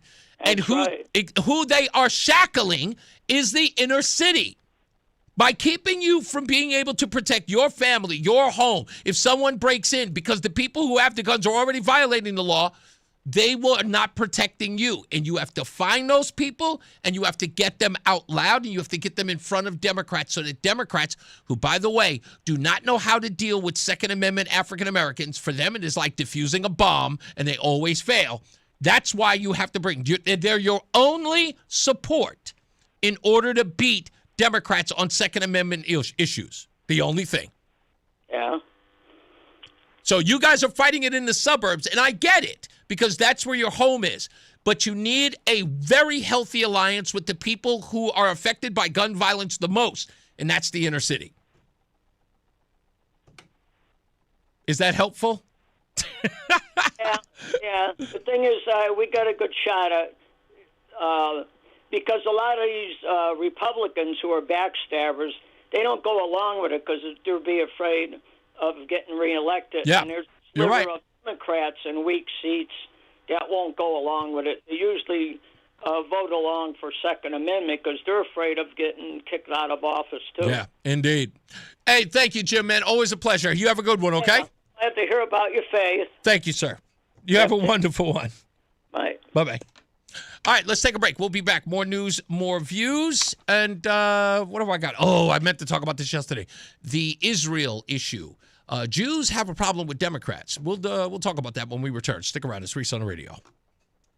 There's a lot happening in Washington and in your local neighborhood. Follow WTIC News Talk 1080 on the Odyssey app to keep up with the latest.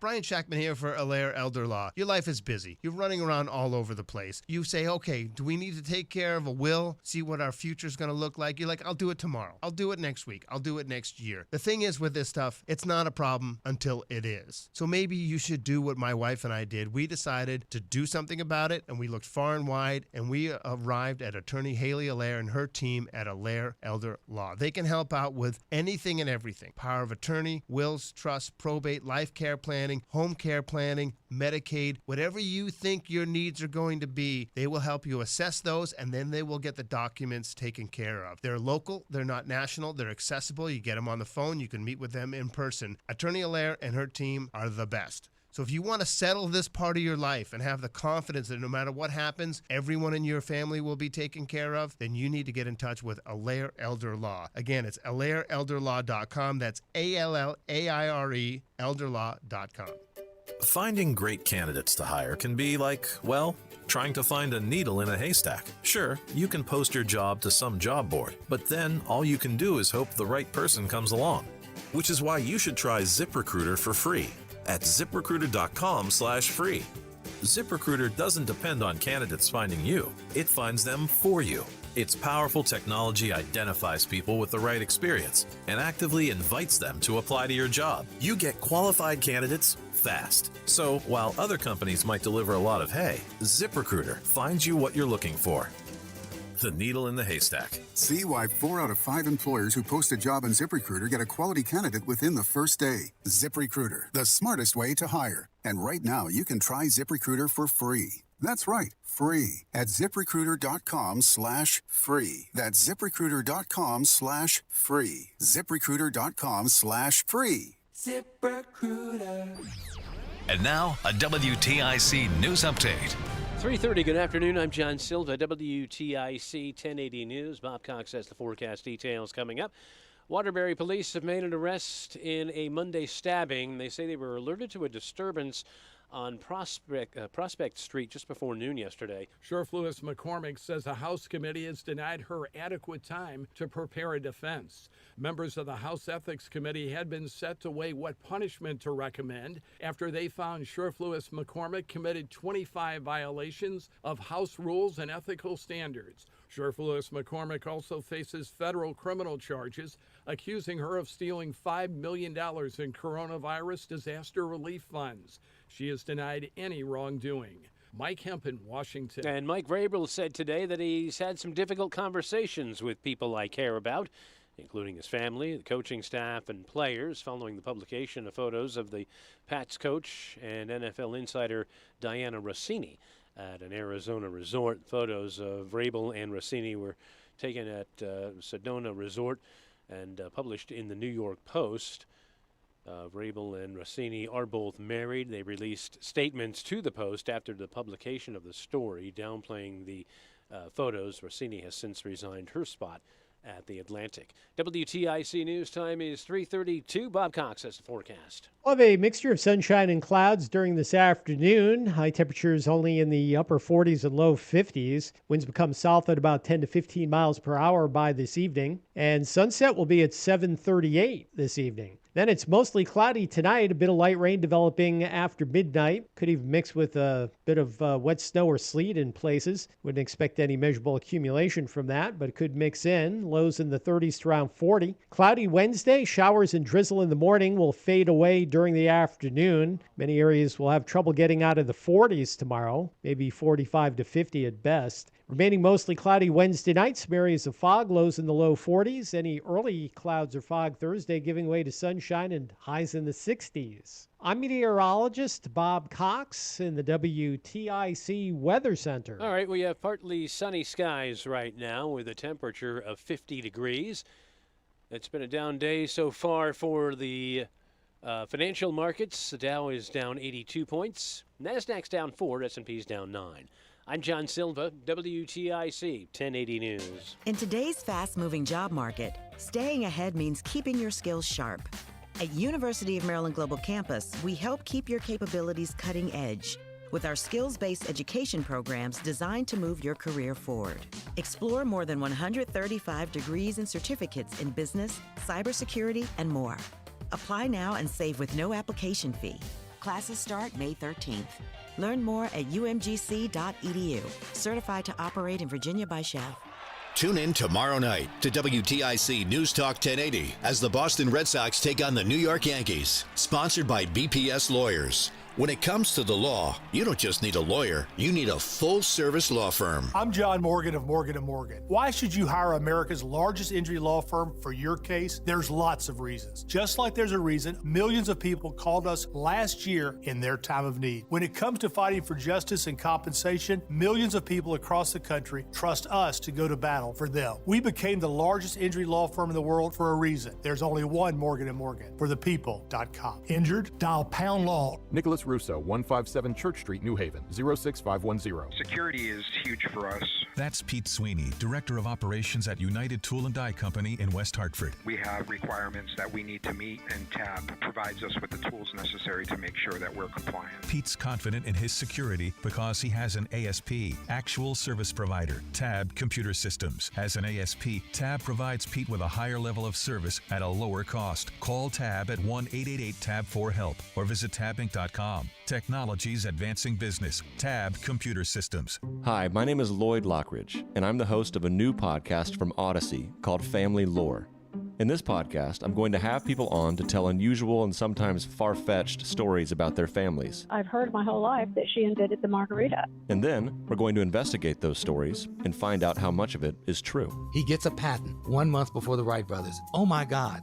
Please follow and listen to Family Lore, an Odyssey podcast, available now on Apple Podcasts, Spotify, or wherever you get your shows. Time now for today's Spotlight on Tech, sponsored by University of Maryland Global Campus. Amazon is increasing the reach of its satellite network with the $11.5 billion acquisition of satellite operator Globalstar. Amazon's LEO low Earth orbit network currently consists of around 150 satellites, with Amazon signing Apple to a deal to link iPhones and Apple Watches with LEO. Amazon is competing against Elon Musk's Starlink network, which has around 10,000 satellites. I'm Jason Brooks. In today's fast-moving job market, staying ahead means keeping your skills sharp.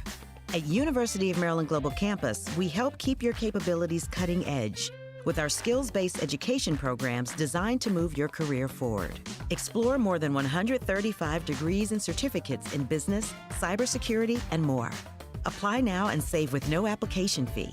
Classes start May 13th. Learn more at umgc.edu.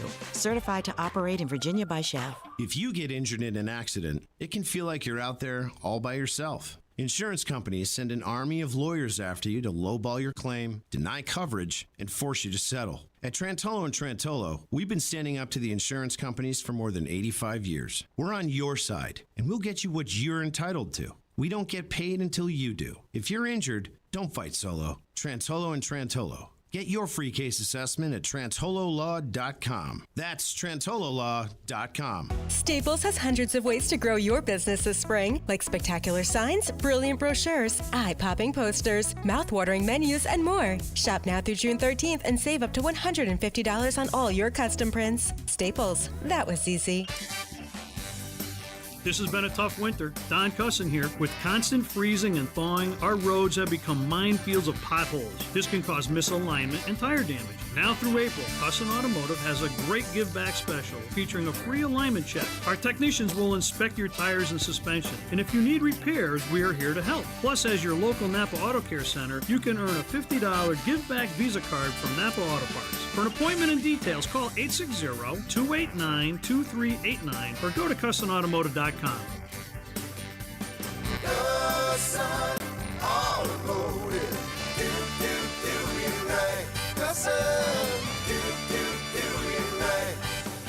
We all hear the radio ads about the IRS. They tell you to be afraid, to be scared, and they try to frighten you into calling. I'm not here to do that. Tax Relief Advocates is different. TRA is here to tell you that if you owe money to the IRS, whether it's $5,000, $50,000, or $500,000, we have a solution. It doesn't matter if you're sitting in your car, at work, or with your kids. No matter where you are, call now. 800-575-9834. Don't lose hope. TRA can eliminate or reduce what you owe to the IRS. Generous programs are now available that can give you a fresh start. Our passion is taxes and helping individuals fix their IRS problems. We have over 1,000 5-star reviews on Google and an A+ with the Better Business Bureau. You don't need to be afraid of the IRS any longer. End your tax nightmare today by visiting us online at TRA.com or call 800-575-9834. That's 800-575-9834.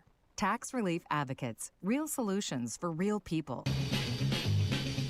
Spider-Man, Spider-Man. Hey, he's your friendly neighborhood Reese on the radio. Right now on News Talk 1080 WTIC. Ha ha!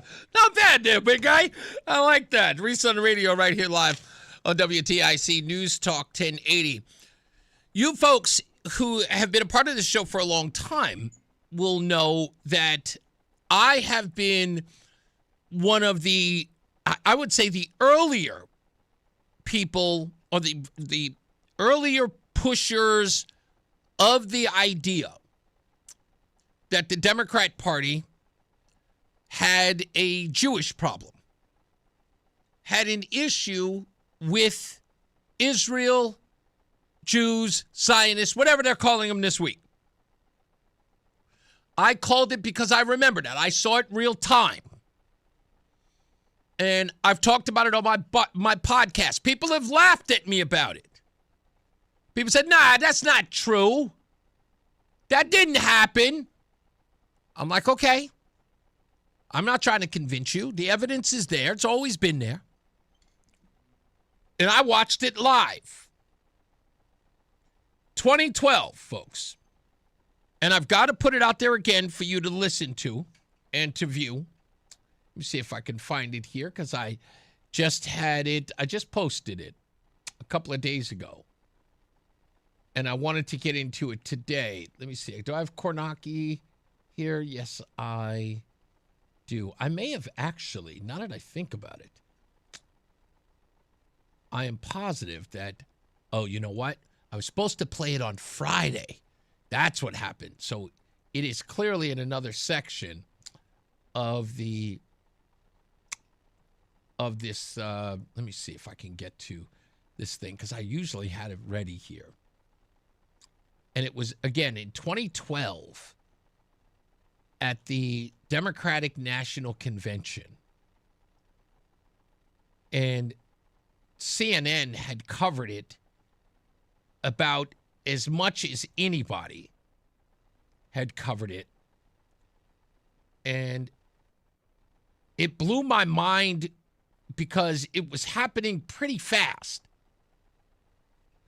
And no one thought that anything would come of it. And this, of course, was a proposal for, I guess, the platform of the Democratic National Committee.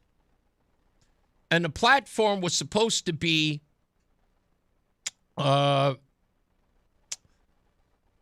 whether or not we believe that our rights were ordained by God or our abilities were ordained by God. And do me a favor, Roland, I'm sorry. Our guests are sitting outside and they are trying to get in and they do not understand the door. I think they're still pulling on it. Sorry. So the DNC, again, had their party platform, and the party platform was, God, pretty much all our abilities are ordained by God. And Jerusalem was the capital of Israel. Let me see if I get this right. Yeah, I got this ad that's going to play first. I'm sure I paid for no ads on YouTube, but unfortunately, it still come on. So I guess I have to turn it on or something like that. Let me just make sure that I got the proper piece here. I was going to a realtor.com. Here it is. There's the audio. Requiring a 2/3 vote. All those in favor of suspending the rules, say aye. All those opposed, say no. In the opinion of the chair, there's been a 2/3 affirmative vote to suspend the rules. Here it is. Here's the question. Governor, would you like to make your motion? Former Governor. Mr. Chairman, this summer I was proud to serve this party as the Platform Drafting Committee Chair. As the Chair, I come before you today to discuss two important matters related to our party's national platform.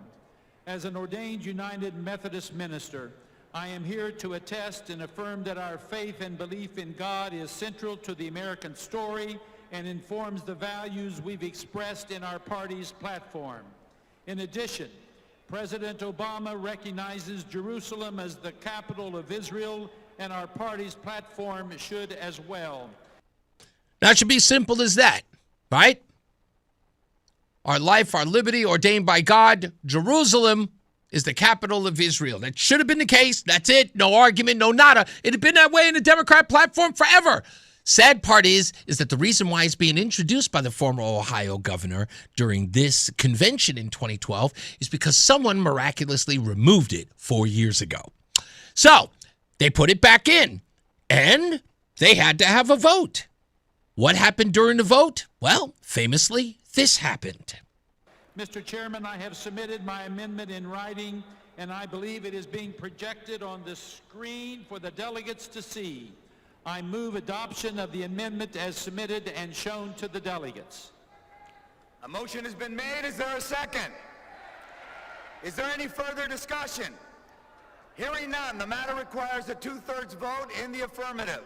All those delegates in favor say aye. All those delegates opposed say no. Now, that's an interesting audio you hear there, folks. The ayes sound a little muffled, and the noes sound a little muffled. But they need a 2/3 vote. And just by listening to that, I can't see who's saying no and who's saying yes, but I can hear the audio. And because I'm not a dum-dum, that didn't sound like a 2/3 vote. So they had to do it again. In the opinion of the... Let me do that again. All of those delegates in favor say aye.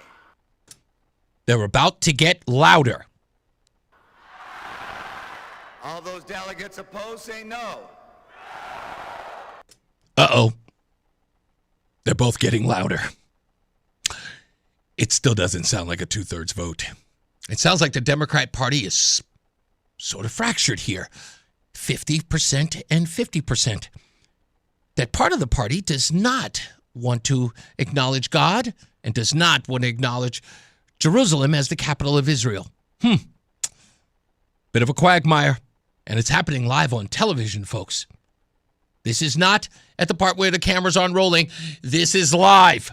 Everyone can see it. It's 24-hour news. CNN is there. You know, it's the re-election of Barack Obama. For crying out loud, if the guy was back doing needlepoint, they'd have covered it 24 hours. But I digress. It's clear that it is fractured. It's 50-50. They're going to have to do this vote again. Let's see what happens.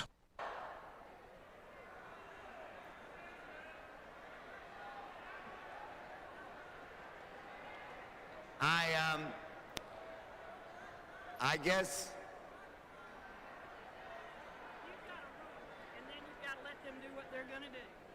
You got to rule, and you got to let them do what they got to do. So in essence, what this woman who walked on the stage said to them was like, we are going to ignore the fact that we just got embarrassed and that our party cannot make a distinction of whether or not we accept God and Jerusalem as the capital of Israel. We're just going to have to pretend to the television audience that we're all aligned. But they decide, let's dig this hole deeper. I mean, China deep. I'll do that one more time. All those delegates in favor say aye. All those delegates opposed say no. In the opinion of the chair, 2/3 have voted in the affirmative. The motion is adopted, and the platform has been amended as shown on the screen. Oh, they booed, didn't they? Now, with that being said, that's the setup, folks. 2012, we're talking about the Democratic National Convention. They are fractured, 50-50, down the middle, screaming and hollering. I mean, they were loud. Of course, yes was loud. Nay was just as loud. It's not to say that there was any 2/3 difference, but there's a point to all of this, and let's get to it. I want you to hear, folks, out of the mouths of these individuals, Steve Kornacki on Meet the Press this past Sunday.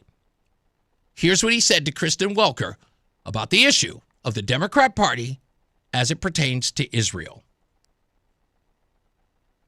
Ongoing question here. We asked the basic one. Who do you sympathize more with, the Israelis or the Palestinians? The country is dead even, 50-50. Well, this is fascinating, but historically speaking, Steve, support for Israel has actually been higher. Yeah, this is now much more even than it used to be, and there are two particular drivers of this. I think it's very interesting. One of them is partisan. Republicans, overwhelmingly on the Israeli side. Democrats, this is the big shift. Now, overwhelmingly 3-1 on the Palestinian side. And now, you can't see this, so let me read it for you, and I hate numbers on radio like you do, so I'll go slow.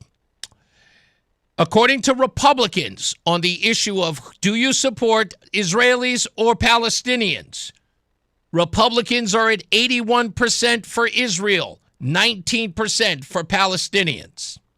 Democrats, 25% for Israel, 75% for Palestine.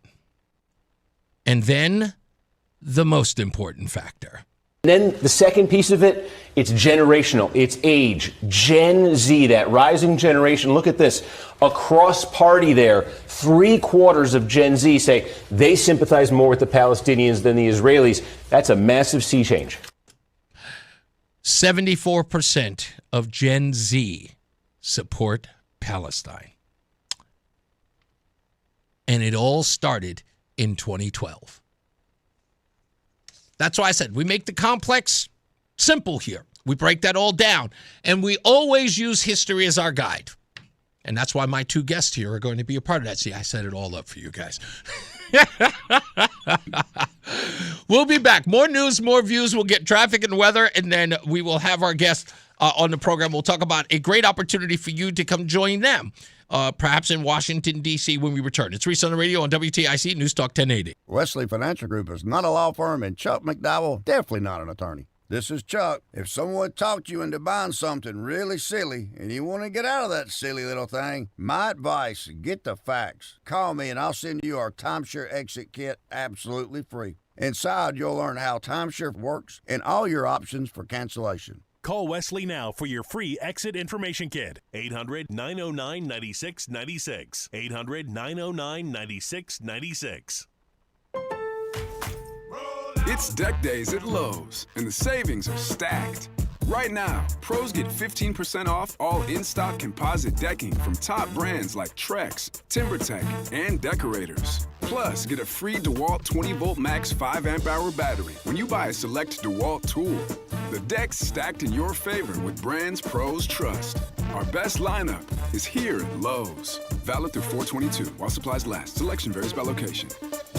Getting a little older doesn't have to mean, well, getting older. This is Dale for Northeast Men's Health, and if you're feeling low energy, can't sleep, can't lose weight, are struggling with brain fog and your sex drive is off, it's time to change it up. At Northeast Men's Health, our advanced medical strategies featuring TRT, GH peptides, NAD+, GLP-1s, PDA, and more treat low T and other hormonal issues to help you shed pounds, have more energy, enhance your body composition, improve sleep, increase your sex drive, and so much more, getting you back in the game again. So don't be older, be stronger in the gym. Be sharper at work, be better in the bedroom, and be more confident in every part of your life. So call us today and find out how our advanced treatment strategies could change the game for you. Your first visit is just $99 and includes blood work and a medical consult. And if you start on one of our advanced treatment plans on the day of your appointment, your visit is free. Call 800-930-5956 or go to northeastmenshealth.com. Featured therapies are compounded and have not been evaluated nor approved by the FDA. Provider prescription required. See website for details. My name is Whitney Allen, and I'm a widow. My husband, Ryan, died. We never thought we'd ever have to use life insurance, but the unexpected happened. With Ethos, signing up was fast and 100% online. You can get a quote in seconds, apply in minutes, and get same-day coverage. No medical exams, and you can get up to $3 million worth of coverage. I'm grateful we were prepared. Get your free quote at ethos.com/radio. That's ethos.com/radio. Paid spokesperson. Time spent on application may vary. Online health questions required. You know the rush when you reach that goal, when something you've worked for pays off. That's success. At University of Maryland Global Campus, we believe you should never stop chasing it. That's why we offer a skills-based education that helps move your career forward. Learn how to apply emerging technologies like AI and data science. Build your leadership and critical thinking skills. Apply now and save with no application fee. Classes start May 13th. Learn more at umgc.edu. Certified to operate in Virginia by Chev. It's Reese on the radio on News Talk 1080 WTIC. Ongoing question here. We asked the basic one. Who do you sympathize I more? have my guest here, and I always get distracted. Anyway, Reese on the radio. We are back. We are going to have our guest on in a minute, so stand by for that. That is Tom and Debbie Berill. Berill. It's Berill. I was going to say, I had it right the first time and I screwed it up. They are here and they're going to talk about so much stuff. They're from the Institute of Connecticut History, Restoring Truth in History. God bless you. They were telling me behind the scenes after I did that whole monologue about 2012, Tom was saying that he remembers that when it happened. Are you a political wonk like I am? Are you a big guy? Okay, good. You'll be great to talk to during this break. I like the history of politics, so that's my space. So we'll talk to them about, of course, their institute, how you can be a part of it. I'm assuming how you can donate as well. Yeah, okay.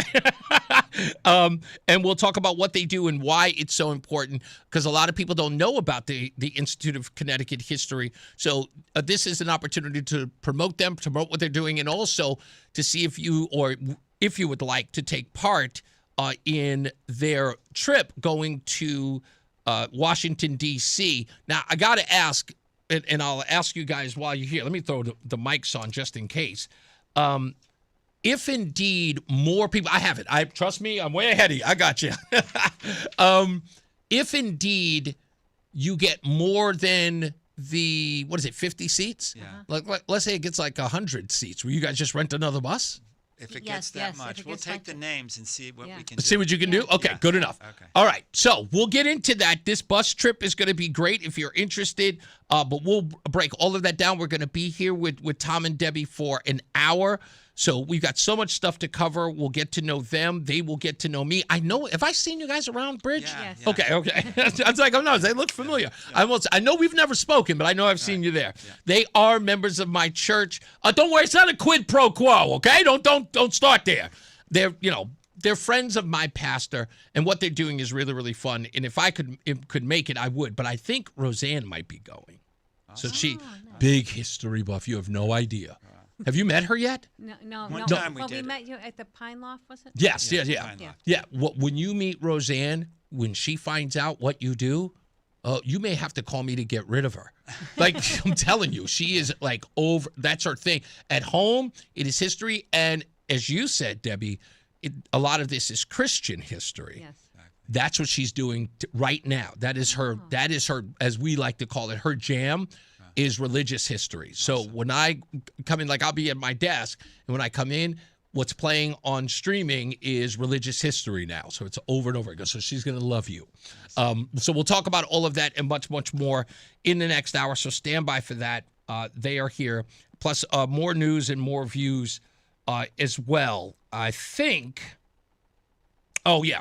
Coming up later on in the program, aside from music news, we got to talk about this article from the Yankee Institute about wage and poverty and whether or not it's moved in the state, even though we've had an uptick in the minimum wage, which, of course, you know the answer. You don't have to guess. It's what you expect. So we'll get to that as well. Now let's get our first check of traffic and weather. Mark Christopher is here. He is in the BPS Lawyers Traffic Center. Hey, Mark. Hey, Reese, thank you very much. Good afternoon to you. Good afternoon, everyone. If you're heading into Hartford on the northbound side of 91, and right on the Middletown Cromwell line between exit 20 and 21, we have an accident. It's off on the right shoulder. Delays are back to the Middletown rest area behind that. Now, once you get around that, easy ride into Hartford, southbound 91 slowing 34, down to 32 A and B. Westbound 84 is tied up. Approaching the Bulkley Bridge up to 47 Sigourney Street. 84 eastbound slows about a mile before 46 Sisson Avenue into the tunnel. If you are traveling 9 northbound, some slow traffic now as you move up on the Harbor Park area to the Aragoni Bridge. And we also have an accident on the northbound side of Route 9. And that accident looks like it's in Middletown as you move up just prior to exit 19 there. So look out for that. If you are traveling into Waterbury, 84 eastbound slowing 17 to 18. Westbound 84 slows at the Mixmaster. South 95's tight 46 down to 44 in New Haven. Traffic and weather together on the 8th WTIC News Talk 1080. WTIC weather. And the bit of cloud cover that we saw move in during the afternoon will increase overnight with a couple of showers late, the low temperature 37. A little bit of rain tomorrow morning, otherwise mostly cloudy and chilly, the high temperature 50. Partly cloudy tomorrow night, the low temperature 40. Mostly cloudy, breezy on Thursday up to 67. Mostly cloudy, the low 42 on Thursday night. Friday, partly sunny, the high temperature 63. Clear Friday night down to 38, and a mix of sun and clouds on Saturday, the high 56. This is meteorologist Chad Merrill in the WTIC Weather Center. Get a head start to your day with WTIC News Talk 1080. Listen to us live on the Odyssey app before you even hit the road. Get the breakdown on the biggest news stories that Connecticut is talking about. To get started, download the Odyssey app and search for WTIC News Talk 1080. This is WTIC News Talk 1080 with Brian and Company in the morning, Reese on the radio in the afternoon, and news around the clock. WTIC and WTIC FM HD2 Hartford and Odyssey Station. 4 o'clock, Hartford temperature 52 degrees. Good afternoon. I'm John Silva. WTIC 1080 News. Republicans have a number of problems with the vaccine bill that the State House is likely to pass today. The bill clarifies that the state's Religious Freedom Restoration Act does not apply to vaccine requirements. Republican State Representative Nicole Claridis-Ditria thinks that chips away at residents' freedom. If we can suspend religious liberty protections for vaccines here today, what rights are we going to carve out for tomorrow? Democratic State Representative Kristen McCarthy-Vahey counters, claims that the bill could prevent unvaccinated residents from getting jobs. There is nothing in the bill that is any kind of an employment mandate. The only mandates that we refer to in the bill are related to, again, congregate care settings, our nursing homes, our schools, our universities, our daycares. Bill will allow the Commissioner of Public Health to set the state's recommended vaccine schedule for adults. It is reacting to the shifting federal guidelines under Health Secretary Robert F. Kennedy Jr., a longtime vaccine skeptic. Plans for peace talks between the U.S. and Iran have hit a apparent snag, as we hear from correspondent Linda Canyon. The talks appear uncertain as a fragile 2-week truce will soon expire. A White House official says Vice President Vance, who is expected to lead a U.S. delegation to Pakistan for talks, has called off the trip, at least for now. At the same time, Pakistan's information minister says Iran has not formally confirmed whether its delegation will attend. The current ceasefire is set to expire Wednesday, and both the U.S. and Iran appear to be digging in, leaving the prospects for peace in limbo. Linda Kenyon, CBS News, the White House. President Trump on CNBC today said if the ceasefire expires, he is prepared to resume bombing in Iran. It's not my choice, but it will also hurt them. It'll hurt them militarily. They use the bridges for their weapons, for their missile movements. You know, they're trying to move the missiles because we've obliterated most of their missiles. Sheila Sherfilis McCormick is leaving Congress. The Florida Democrat is facing allegations she stole millions in COVID relief funds and funneled it into her campaign. She'd been facing ethics charges in the House, along with criminal charges. Republican Representative Michael Guest. The committee has worked diligently to investigate this matter, that this was not a rush to judgment, as some would claim, that this was a very deliberate process to gather information into allegations that were extremely serious and extremely complicated. Sherfilis McCormick has denied the allegations. One person sustained serious injuries when they were struck while riding a bike in New Haven today. Police say the collision with another vehicle occurred in the area of L.T. Grosso Boulevard and Printers Lane. Police have been at the scene for several hours. The boulevard was closed at Columbus Ave and Adeline Street. State Department of Labor has released its job figures for February. DOL reports employers shed 4,200 jobs for the month. This after adding a revised 4,200 jobs the month prior. Director of the department's Office of Research is Patrick Flaherty. The monthly swings were caused by seasonal factors. For example, the January data was reported before the extremely cold weather and bad storms from late January and into February. The numbers are consistent with an economy that is slowing but holding steady. Unemployment ticked up 0.2 percentage point to 4.7%. Healthcare and social assistance, information and manufacturing saw gains in positions last month. Wall Street, the Dow down 293 points, NASDAQ down 144, S&P off 45. I'm John Silva, WTIC 1080 News. For quality vinyl siding, the Peter L. Brown Company is your best choice. Let us show you the difference a beautifully installed Peter L. Brown vinyl siding job can make. Please visit peterlbrown.com for roofing, siding, windows, and doors. Frankie Valli and the Four Seasons, the last encores. July 19th at Mohegan Sun Arena. Get tickets Friday 10 a.m. at Ticketmaster.com. As the old saying goes, size matters. At Morgan & Morgan, we have over 1,000 lawyers and nearly 6,000 people on staff. But at the core, this is and always has been a family business. Our family watching out for your family. Call us or email us 24 hours a day, 7 days a week, even on a Saturday or a Sunday. And if you ever have a problem, call our mom. Morgan & Morgan. For the people and your family. Injured? Dial pound law. Nicholas Russo, 157 Church Street, New Haven, 06510. Reese is on the radio. Here we go now. He's on the radio. One time, he's on the radio. Give it to him now. He's on the radio. Yo, we never finish 'cause the party don't stop. The way we consider politics, we on top.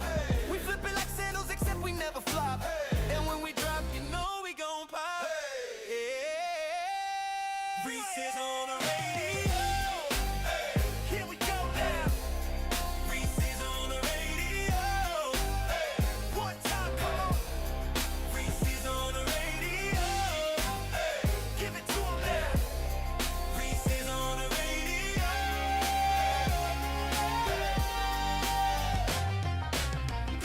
All right, stand by. In the second half of Reese on the Radio, we are here with Tom and Debbie Berill. They are here from the Institute of Connecticut History, Restoring Truth in History. We'll talk to them about what their organization or their institute does and how you can join them next month. Is it the 17th? May 17th. How you can join them if you want to join them going down to Washington, D.C. We'll bring out all the details, so stand by. We'll get to all of that. I think we're going to have a lot of fun. I did not know that these folks were listeners of the show, which, by the way, we have to give them applause for that because, it's always good. But they are good friends with the official pastor of Reese on the Radio, and that is Jacob Dell, who's a good friend. You guys know him. Jacob Dell gave me a shout out during one of his sermons. I feel like I'm going to explode. He sent me the video of it. He was like, contact Reese on the Radio. And I was just like,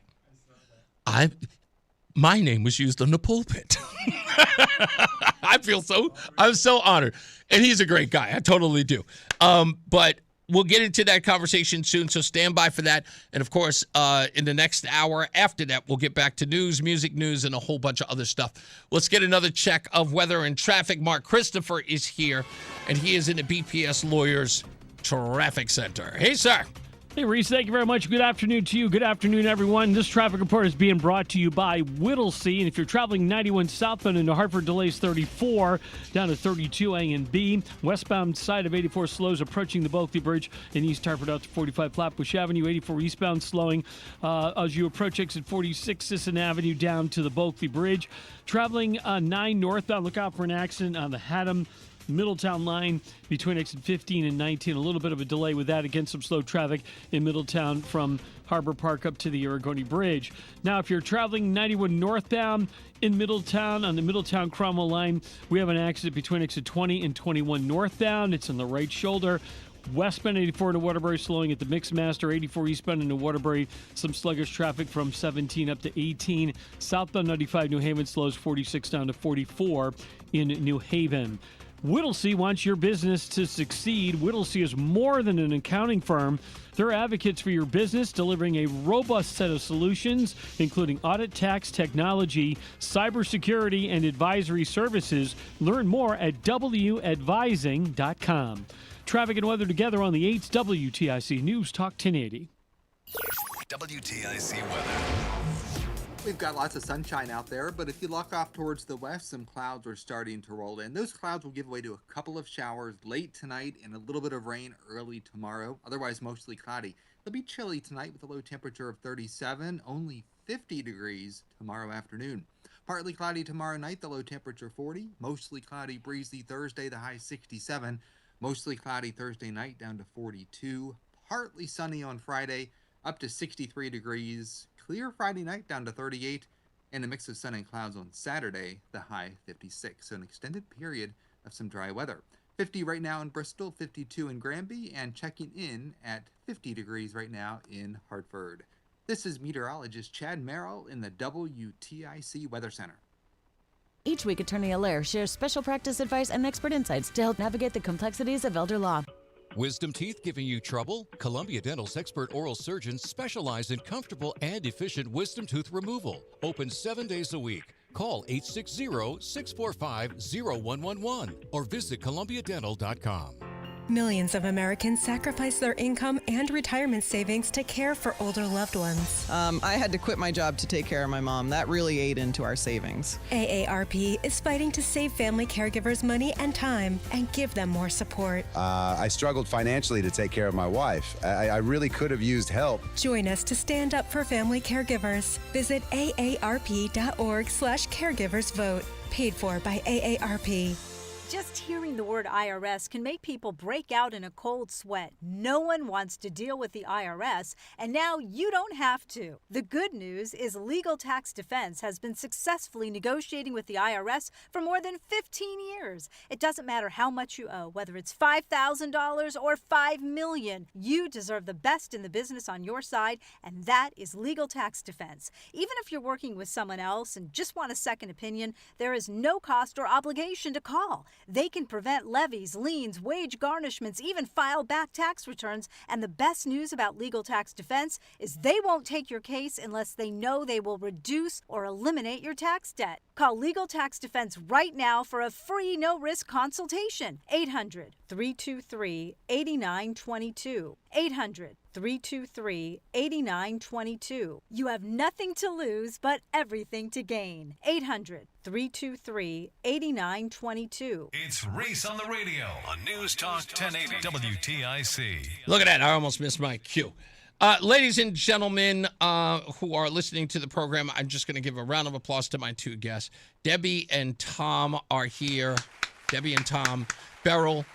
Again, they are with the Institute of Connecticut History, Restoring Truth in History, and they give historical lectures and PowerPoint presentations about Connecticut's history, but it is infused with, if I'm using that incorrectly, let me know, but it is infused with Christian values and Christian doctrine in Connecticut through history.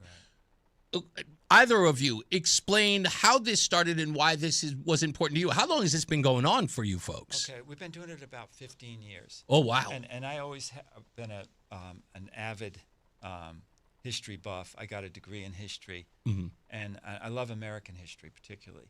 And we started to notice that Connecticut history isn't taught anywhere. It used to be when we were kids, but from sort of part of the American Revolution, but just as a part of the 13 colonies in that sort of respect, right? But Connecticut, like it isn't taught. They used to teach in grammar school Connecticut history. You would learn about the settlement of Connecticut.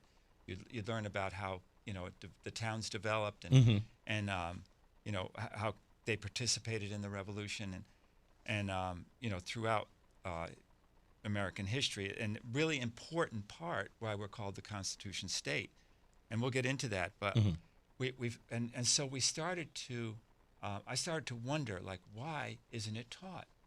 And so we did a deep dive into Connecticut history, and we found out that Connecticut's history is a religious history. It's so saturated with a spiritual aspect that when you start to open it up, today you can't teach this in public school. Sure. Because but we found that the words and the deeds of the settlers of Connecticut and the founders of Connecticut are a powerful witness to the reality of God and to the power of Jesus' resurrected life. Their lives were centered in the scriptures. There's the average person in colonial Connecticut attended 7,000 sermons in their lifetimes. That's 15,000 concentrated hours of listening to the Word of God, and that had tremendous effect. Every town was centered around that. That's what they enjoyed. That's why they came here. The first settlers that came to Connecticut came from Massachusetts Bay, and they were a remarkable lot because they had uprooted from England, left farms, families, extended families, came over here, settled in the wilderness in Massachusetts, and they started to feel this isn't right. They saw it turning into a theocratic oligarchy, and they said, that's not what we wanted. And so at the invitation of the Indians and the Connecticut River Valley, they came down between the years 1634 and 1636. They began to settle here, and they came from Watertown, Massachusetts, Dorchester, and Cambridge, Massachusetts, and they settled Wethersfield, Hartford, and Windsor. And so they made this amazing 110-mile trek from Massachusetts Bay to Connecticut. They had no charter from the king, no royal charter, nothing. They didn't have a patent from Parliament. They didn't have the permission of the English Church. They didn't come as an extension of Massachusetts Bay. So they moved here with a blank slate. Wow. And they moved by faith. There's a scripture in Hebrews that says, by faith, Abraham, when he was called to go out into a place which he should after receive for an inheritance, obeyed, and he went out not knowing whither he went. It was the same thing with the people that moved into the Connecticut River Valley. And the Connecticut motto is qui transtulit sustenit. He who transplanted still sustains. Wow. And that came from Psalms 80 verse 8, where it says, "Thou hast brought a vine out of Egypt," in this case England. "Thou preparest room before it and cause it to take deep root, and it filled the land." So it is an amazing story of faith that moved these people here. And and from the get-go, they had new ideas. And it's an incredible history. Even listening to you, Tom, tell it. The only thing that's going through my mind as a person who, and my wife will tell me, is like, I'm not really much of a history buff, but I will tell you, I totally understand how you learn that by, sort of peeling away the layers of all of it, and then go understanding this and seeing the state where it is now, realizing that in a lot of your mission, I don't want to jump ahead, but Debbie, you can tell me, because I heard you say it earlier, is that in learning this and peeling away this onion, getting to the root of like how Connecticut was built, was why you see the world today and say why it's so much important to go back and sort of re-establish that, that understanding of what we came from, so to speak. Is that right, Debbie? Exactly. The whole thing is like, number one, God is our creator. So if you create something and you know all about it, you know what will make it happy, type of thing. And God knows what makes us happy, and it's His word and His laws. And we've, it's amazing how people that don't believe in God, and I don't want to put a blanket on everybody, but they're angry, and they're always, and I believe they're fighting with God inside of them. God lives inside of all of us. There's only one life, and it's God's life. And that life inside of us tells us our, gut feeling that something's wrong. And those people that are spouting against God all the time is because something wrong is inside of them. That's God telling them there's something wrong. Right. But when you come to know God, it's like, wow, what a relief. There's a freedom, and there's a wonderful, just peace. Yeah. There's the word. Yeah. It is. And, it's so funny because I began the show today talking about that. Like, I was dealing with a very, very serious issue last night, and I get this message from a friend of mine who's going through something absolutely great. And it was because of him that I actually found a sense of peace in my own nonsense, right? My own struggles. I found a sense of peace in him because he was going through something fantastic. And I could have used that opportunity to say, too busy to listen to this right now. I got other stuff to do. I literally used his joy as an opportunity to find mine, and it gave me peace. Yeah. And you're right. It is the acknowledgement and I would say the acknowledgement and the finding of God that gave me that opportunity. Right. You don't realize that you do have a power for your own joy, and it does begin with God. Right. If it begins anywhere, it can begin there. Absolutely. So you guys do this tour. I guess it's a tour that you give in and around Connecticut. Does it have to be in particular places, or is it based upon where you meet the need? Is that kind of the best way to describe it? Yeah, we do meet the need. Yeah, because we've gone to other places than besides what our flyer says. You know what I mean? Right. Now, give us some of the places that you'll go to, because I'm looking at some of these here. Like, let's take this one: the British attack on Danbury. The only reason why I picked this is because I've been to Danbury before. Okay. My first trip ever to Connecticut was to Danbury. So the British attack on Danbury, the Battle of Ridgefield in 1777, April 27th. So we're literally coming up on that. Right. Amazing story. Talk to me a little bit about that and how that tour, in essence, sort of how does it work itself out? Well, a little bit about the history of it. Yeah. Like at that time, the British plan was to come down the Hudson River and cut off New England from the rest of the states. They were planning on They saw New England as the head of the snake. Yeah. And they were going to sever it from the Hudson River. And so Danbury was a place where the Continental Army had gathered all of its artificers. That, like the raw materials were coming into Danbury, and out of Danbury were coming guns and cannons and wagons and saddles and all this stuff, and into the Continental Army. So the British, as a preemptive move, attacked to destroy Danbury. And so they landed at Campo Beach in what's now New Fairfield. And they marched up to Danbury. Now, at that time, all the people in Connecticut of military age, all the men, were in the Continental Army. So who was left to defend Connecticut was kids and old men. Wow.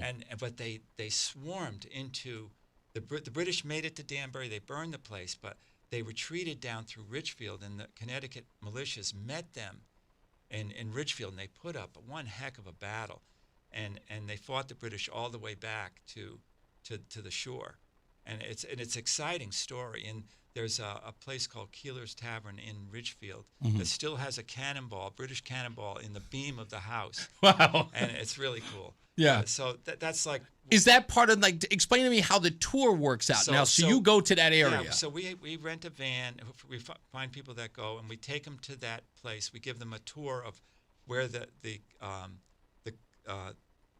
Connecticut Patriots built their barricade, what happened there. Exciting story. They fought it was like a house-to-house battle through Ridgefield. We take them through that to Keeler Tavern. We show them the cannonball, and explain the whole battle.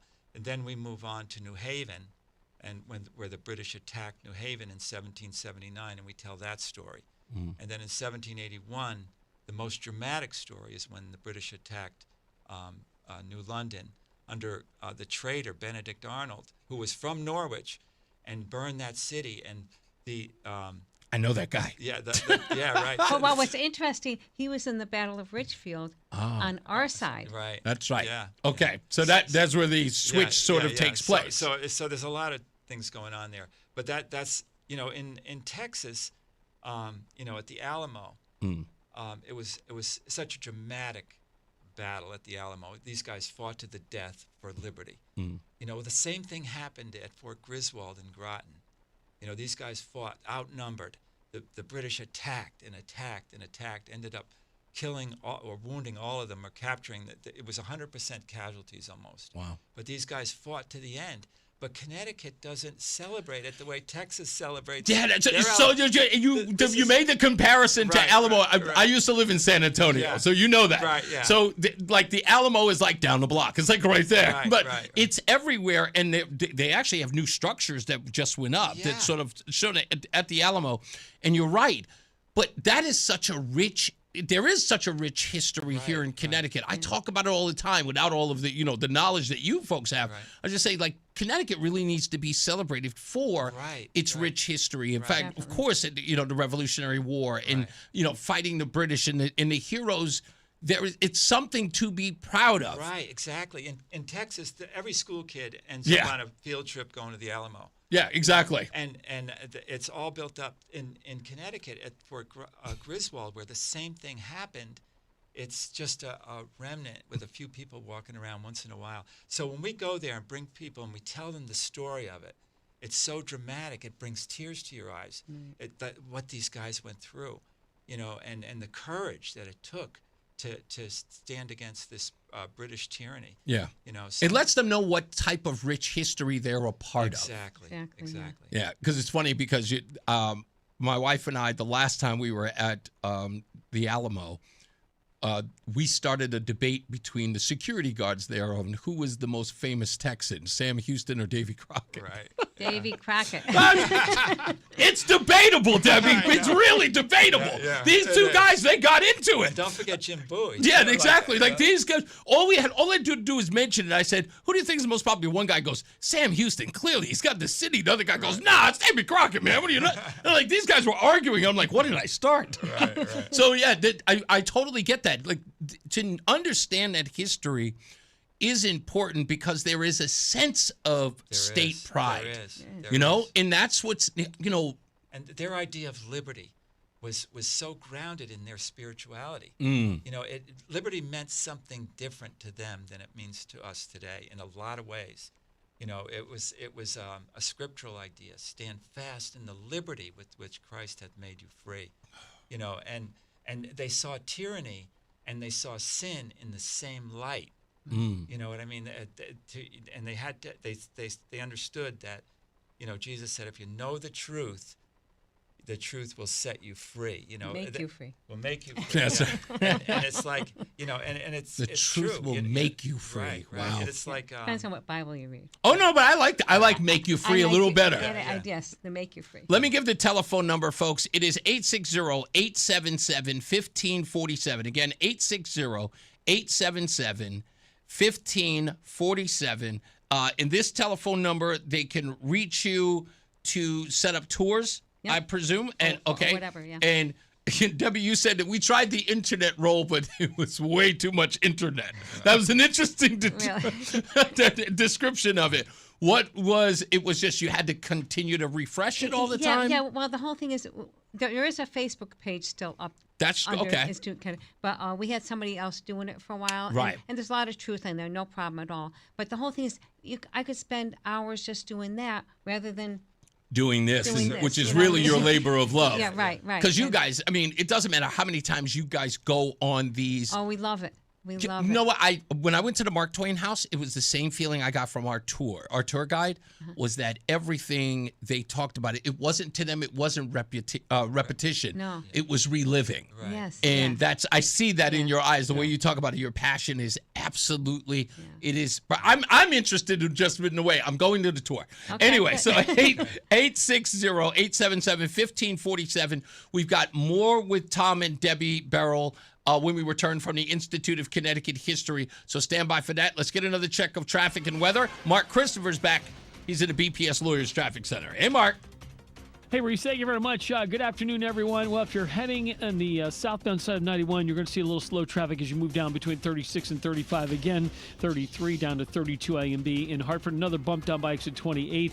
If you're traveling westbound 84, slow traffic approaching the Bulkley Bridge out to 47 Sigourney. 84 eastbound slows about a mile before 46 Sisson Avenue down to the Bulkley Bridge. If you are traveling 9 northbound, look out for an accident on the Haddam Middletown line, 9 north between exit 15 and 19. So look out for a lane to be blocked there. There are delays behind that. If you are traveling right now, 84 eastbound in Newtown, look out for an accident in Newtown. 84 westbound in Newtown between exit 9 and 8. The left lane is shut down there. If you're heading down in toward the Waterbury area, 84 eastbound's a little slow by 18. Again, some slow traffic getting by 26 in Cheshire. 95 south in New Haven slows 46 down to 44. Traffic and weather together on the 8s. WTIC News Talk 1080. WTIC weather. And the bit of cloud cover that we saw move in during the afternoon will increase overnight with a couple of showers late, the low temperature 37. A little bit of rain tomorrow morning, otherwise mostly cloudy and chilly, the high temperature 50. Partly cloudy tomorrow night, the low temperature 40. Mostly cloudy, breezy on Thursday up to 67. Mostly cloudy, the low 42 on Thursday night. Friday, partly sunny, the high temperature 63. Clear Friday night down to 38, and a mix of sun and clouds on Saturday, the high 56. This is meteorologist Chad Merrill in the WTIC Weather Center. As winter fades and the warmth of spring fills the air, be sure to tune to WTIC News Talk 1080. Bob Cox and the WTIC weather team will guide you through the ever-changing springtime weather with updates on the 8s every weekday morning and afternoon. Don't let the unpredictable spring weather catch you off guard. Tune in throughout the day and stay informed and prepared. Connecticut's most accurate local weather is on WTIC News Talk 1080. And now, a WTIC news update. 52 degrees at 4:30. I'm John Silva. Hold the phone on Vice President Vance's trip to Pakistan for peace talks with Iran. The Iranians reportedly balked at some of the U.S. conditions to end the war, so Vance's trip is on hold, at least for now. That ceasefire is set to expire on Wednesday. A man is under arrest in Waterbury, charged in a Monday stabbing. Shaquan Savoy faces assault charges. Police say they were called to a disturbance just before noon on Prospect Street. The victim, who sustained non-life-threatening injuries, took himself to the hospital. Police in New Haven say a person was struck and seriously injured by a vehicle today. Officers were called to the area of Ella T. Grasso Boulevard and Printers Lane. The boulevard closed at Columbus Avenue and Adeline Street. The person is being treated again for serious injuries. No word on whether any charges will be filed. Unemployment rose in Connecticut for the month of February. The state labor department puts the number at 4.7%. That's 0.2 of a percentage point over January. Employers shed 4,200 jobs for the month, says DOL Director of the Office of Research, Patrick Flaherty. Over the first 2 months of the year, healthcare and social assistance, manufacturing, professional, scientific, and technical services, and information have added the most jobs. Conversely, Flaherty says these sectors saw job losses. Gains over the first 2 months have been offset by losses in administrative and support services, private education, and other services. Says the February losses weren't wholly unexpected given the cold and snowy weather, along with school vacations. Federal, state, and local transportation leaders gathered in Hartford today. They were on hand to mark the beginning of National Work Zone Safety Awareness Week. 2,600 crashes were reported in work zones last year in our state. And former Hartford Archbishop, the Most Reverend Henry Mansell, has died. He was 88. Mansell became bishop of the Hartford Archdiocese in 2003, retired 10 years later per Catholic doctrine. Funeral services are pending. Wall Street, the Dow finished down 293 points today. The NASDAQ gave back 144, and the S&P was off 45. For these stories and more, go to WTIC.com. I'm John Silva, WTIC 1080 News. Want to hear a shocking statistic? Medical malpractice is the third leading cause of death in America. Don't believe it? Google it. And that doesn't count serious injuries like birth injuries to perfectly healthy children. All doctors wear white jackets, but it doesn't make them all the same. Most medical errors are committed by the same quacks over and over again. I'm John Morgan of Morgan & Morgan. Many hospitals looking for more profits are forcing doctors and their groups to be employees of the hospital or be forced out of their system. It's a troubling trend in medicine. People make mistakes, but medical mistakes are huge and often forever. If you believe your child suffered a birth injury or a misdiagnosis or mistake led to a loved one's death or injury, let our team of medical malpractice lawyers examine your case for free. No recovery, no fee. Morgan & Morgan, forthepeople.com. Irby Fisher. No representation is made that the quality of legal services to be performed is greater than the quality of legal services performed by other lawyers. Everything you knew about reaching customers online is being rewritten. Time to rethink your approach. Outcomes from Viant finds real customers, not impressions, not clicks, customers. Our AI maximizes every dollar of your budget against the outcomes that matter most and proves it happened. It's smarter advertising made simple. Visit Viant.ai. At Audion Hearing, our mission is simple: to make better hearing affordable for everyone. We're proud to offer high-quality, rechargeable hearing aids starting at just $98. Clear, comfortable, and ready to use right out of the box. And here's a study worth hearing. Research shows that wearing hearing aids can reduce your risk of dementia by up to 61%. Join over 1 million happy customers and hear the difference today by going to audionhearing.com. That's AUDIEN hearing.com. Stay locked in. Reese on the radio is on WTIC News Talk 1080.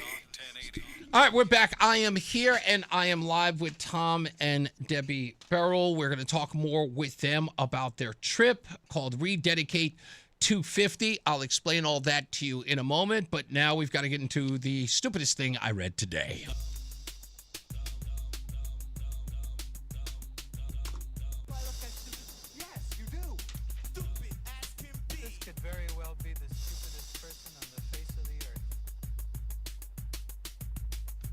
Stupidest thing I read today, Tom and Debbie, is oddly enough in line with the both of you and your tourism, if you can believe it or not. An Australian travel website used AI to generate a blog post praising non-existent hot springs in Tasmania, complete with fake photos and directions that lured hikers and visitors hundreds of miles to a random rural spot with nothing there. The town in Weldborough suddenly saw a spike in confused tourists demanding the tranquil heaven described online. The site later admitted the error, blaming AI's creative liberties, but not before real people wasted time and gas chasing the digital mirage. They actually went out to this trail and followed a map that the AI described, only to realize there was no hot springs. Wow. And I totally get now when Debbie says, yeah, the internet was too internet for us. It may be when you're relying on that kind of stuff. Yeah. When we come back, Tom, I want to talk about the trip you folks are doing to Washington, D.C., how people can be a part of that. And again, what is happening in D.C.? And is this the National Prayer Breakfast? No, this is Trump's rededication of America to God, which is a very historic thing. Okay, I need to understand it because I was having some difficulties because I thought it was part of a prayer breakfast, but I was going, wait a minute, didn't that already happen? Or I know it happens every year. At the prayer breakfast. He announced it at the prayer breakfast. He just blurted it out, and everybody's like, I didn't know that. So it came from him. Okay. And this is a rededication of America to God. To God, yeah. Okay, so we really need to get into that. And I want to ask you, if I could, as well, just as a setup, to what you think are your opinions of Donald Trump and as it relates to God, just from what you see from him, because, there's a debate about, the whole Pope thing and Christianity and all that other stuff. So I want to kind of get your take on that when we return. So stand by for that. Folks, we're here with Tom and Debbie Berill from the Institute of Connecticut History. We'll be back with them. But now let's get another check of your weather and traffic. Mark Christopher's here. He's in the BPS Lawyers Traffic Center. Hey, Mark. Hey, Reese, thank you very much. And this traffic report is being brought to you by Columbia Implant Center in Manchester. And if you are traveling right now on the northbound side of I-91, just a little slowdown as you move up on the Middletown rest area. After that, easy right into Hartford. Southbound 91 is a little slow at 36 in Windsor, and again 33 down to 32 A and B in Hartford. If you're traveling westbound 84, you've got delays approaching the Bulkley Bridge out to 45 Flatbush. 84 eastbound slows about a mile before 46th Avenue into the tunnel. If you are traveling on the northbound side of Route 9, you're a little bit slow. There was an accident on the Haddam Middletown line between 15 and 19, so look for a little bit of a delay there. And again, some slow traffic Harbor Park up to the Aragoni Bridge in Middletown. 84 eastbound Waterbury slowing 17 to 18. And if you are traveling South 95 New Haven, that's slowing 46 down to 44 in West Haven. Traffic moves slow, but your transformation shouldn't. Columbia Implant Center provides full dental implants in just one visit. Open 7 days a week in Manchester to fit your busy life. Get your smile back today at ColumbiaImplantCenter.com. Traffic and weather together on the 8th WTIC News Talk 1080. WTIC weather. We've got lots of sunshine out there, but some of those high clouds will move in a little bit later, so that'll dim the sun for sunset and a couple of showers very late tonight and the early part of tomorrow. Most roads should be dry, but a couple of wet spots for the morning commute. We dropped to 37 overnight and mostly cloudy sky tomorrow after the rain in the early morning. The high temperature 50. Partly cloudy tomorrow night down to 40. Mostly cloudy, breezy up to 67 on Thursday. Mostly cloudy down to 42 Thursday night.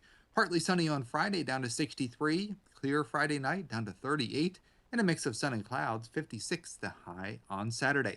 Right now we've got 52 in Granby, 50 in Willimantic, and in Hartford the temperature is 52 degrees. This is meteorologist Chad Merrill in the WTIC Weather Center.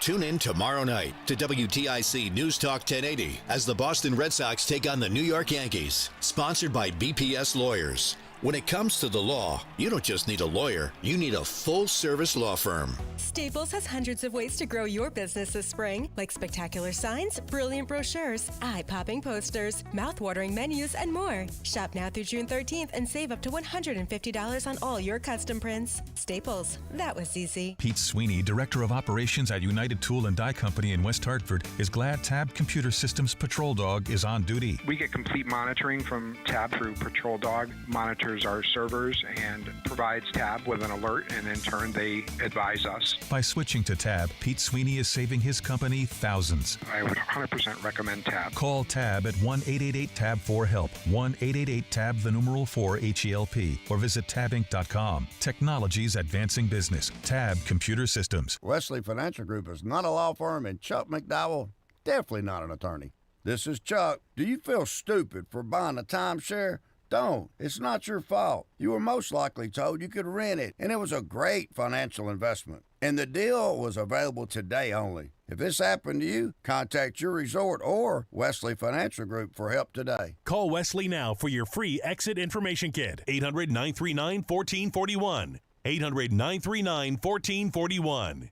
My name is Christine, and I'm a widow. My husband, Ryan, was a healthy 34-year-old, and 3 months later, he was gone. Thankfully, he had life insurance. Ethos made it so easy. You can get a quote in seconds, apply in minutes, and get same-day coverage. 100% online, no medical exam. Life insurance didn't take away the loss, but it did give us the space to just grieve. Get your free quote at ethos.com/protect. ethos.com/protect. Paid spokesperson. Time spent on application may vary. Online health questions. It's Reese on the radio on News Talk 1080 WTIC. All right.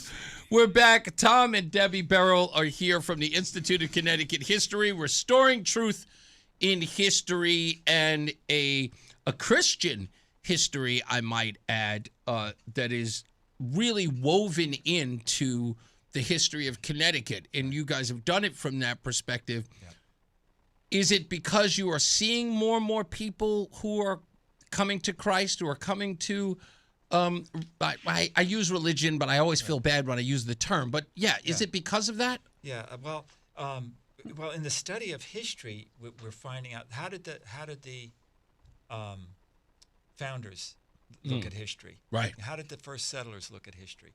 They saw history and from time immemorial, from the beginning of Christianity, they saw history as revealing the hand of God in his ministrations in human events for the redemption of mankind. And it's also the story of the God of this world and his machinations in human events for the damnation of mankind. So the Bible points to this in so many ways. It says when Paul was speaking to the people in Athens, he said, "The Lord of heaven and earth hath made of one blood all nations of men for to dwell on all the face of the earth, and hath determined the times before appointed and the bounds of their habitation, for this reason, that they should seek the Lord, if haply they might feel after him and find him." So God has orchestrated human history. And at the same time, like Peter in his epistle warns us, that your adversary, the devil, as a roaring lion, walks about seeking whom he may destroy. So there's always this force trying to undo this redemptive work of God in history.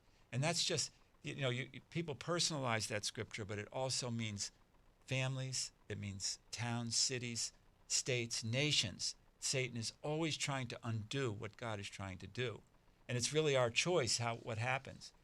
And Paul said that we're not wrestling against flesh and blood.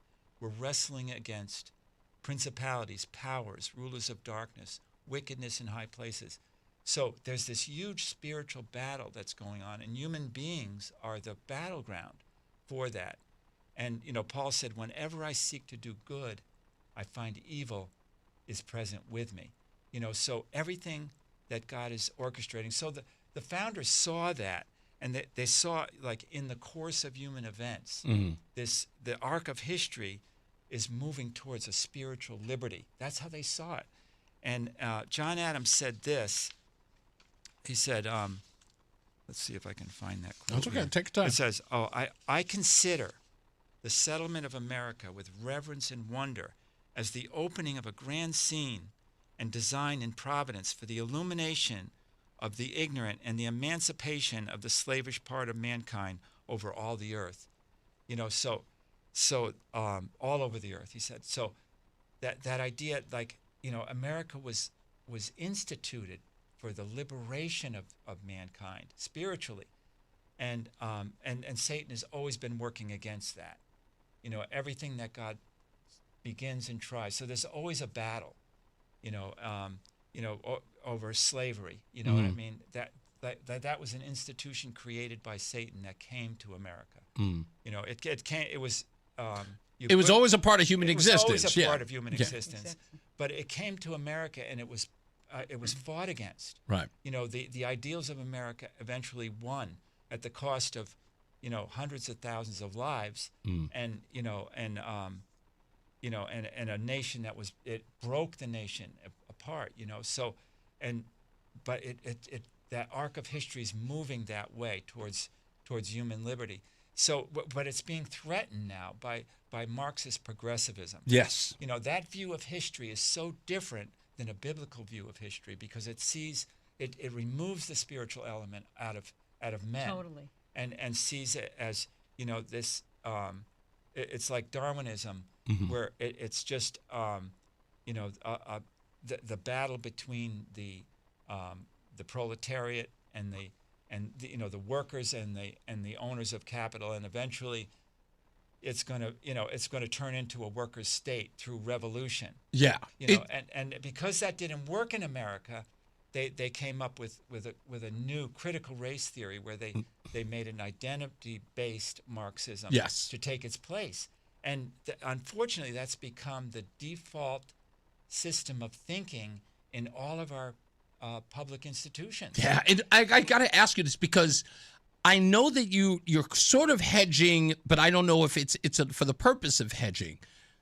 But there's this guy who calls in, Dr. Steve, who is very, very hesitant to use the word evil, and he says, you can't call people evil. It's not, you have to say that they have a different point of view. He doesn't like it. But I look at this, and I had a long monologue about this, and I started laying out the pretty much the framework of the political opposition in this country, if not in this state, and the things that they are willing to permit, if not promote. Right. Exactly. And these things, I go, is that evil? How do you not view it that way? Is it, and I ask you both, is it possible that we have come to a point where we have to call evil evil, or is that over the top? No, that's absolutely, No, it has to be done. It has to be done. And that's, the scripture, they call evil good and good evil. They want us to change our minds. But God has a set of 10 commandments.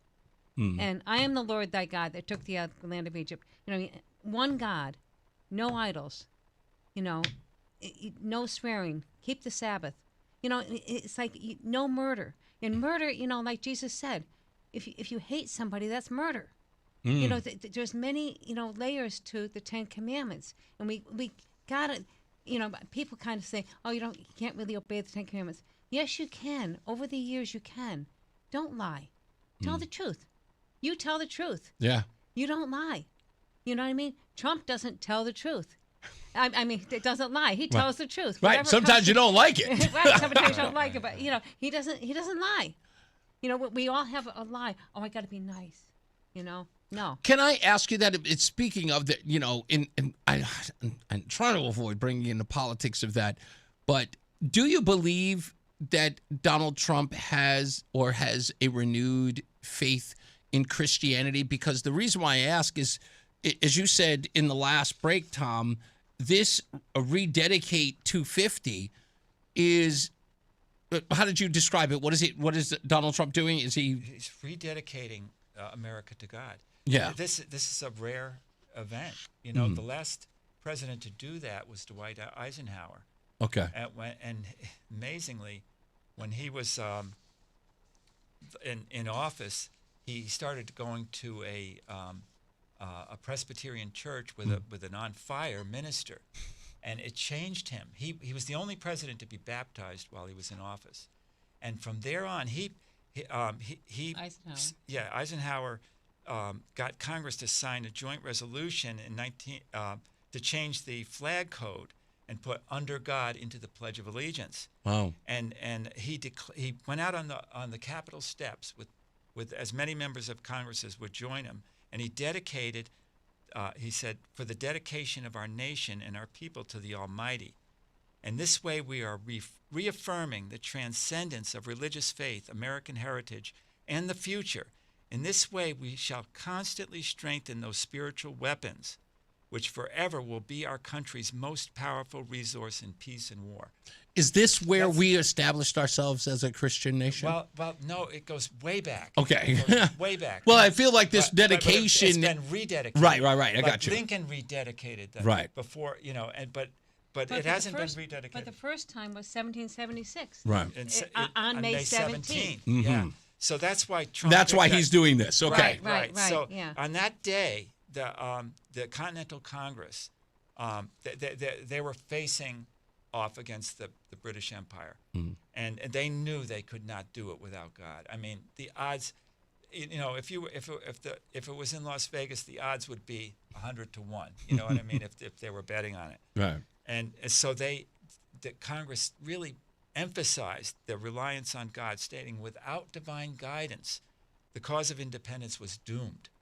Wow. So they invoked God to bless the people in all their military efforts against tyranny. And they made this proclamation, and all 13 colonies observed that, and the war started, right, in earnest right after that. And it was a 8-year slog. It was a hard war. But it was the ministers in the 13 colonies, especially in Connecticut, that kept the people's spirit up. They saw it as a spiritual, and that's not taught, especially. It's interesting because, as we just had, what was it, like 2 weeks ago, if not a week ago, this whole back and forth with the pontiff and Donald Trump and this sort of unrecognizable scripture, if you will, about going to war, and this new Catholic doctrine that says that in essence the Catholic Church abhors war. But we know that to be untrue. That's very untrue. From St. Augustine on, St. Augustine describes what a just war is, and this fits the bill. Iran's tyranny. Think about what Iran has done. Since they blew up our embassies in Kenya and Tanzania way back, and tortured and killed the people that were working in the American embassy. They killed 243 Marines in Beirut. They killed between I guess 700 and 1,500 of our soldiers in Iraq. So it's and not to mention what all they've done to Israel all this time with Hezbollah and the Houthis and Hamas, Sure. And so it's like, every president knew they should do this, and Trump was the only one that stood up and did it, So he's a remarkable man.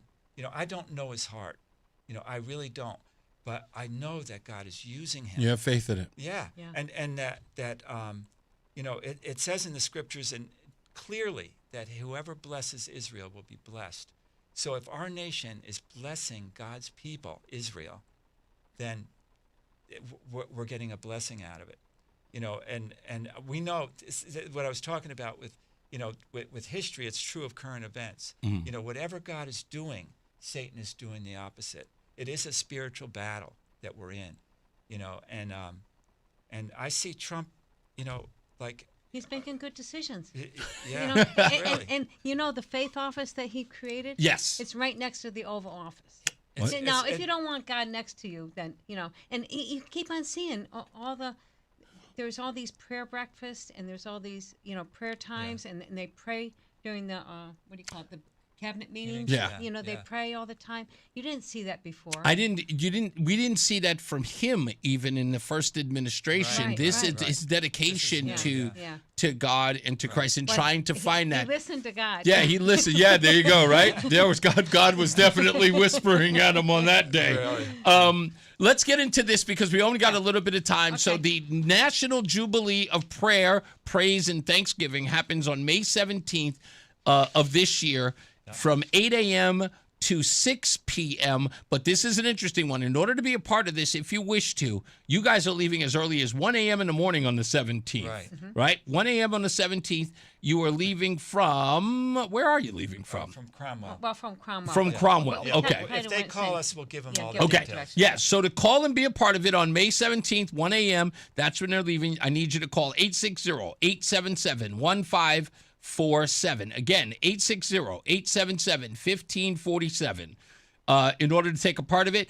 And you can also send them an email at ICHistory. That is, wait a minute, let me get it right. Institute of Connecticut History 2021 at gmail.com. So ICHistory 2021 at gmail.com. If you want to go on this trip, you'll find out all the information from the folks. If you want to buy a ticket to go, again, leaving at 1 a.m., getting down to is it the National Mall you're going to? National Mall. Yep. You'll be there at 8 a.m. You'll stay there all day. It is important to note that you are to bring, well, you guys will tell them, but you should bring a lawn chair, a blanket, just bring water. That would be helpful. Yes. They will be selling food down there because it is D.C. Yeah, we asked him if at the White House, will Trump be there? And the guy told me, I'm not a betting man, but if I was, I would bet a lot of money that he's going to be there. Yeah. All right. So I believe he's going to be there. So do I. Yeah, I really do believe he's going to be there.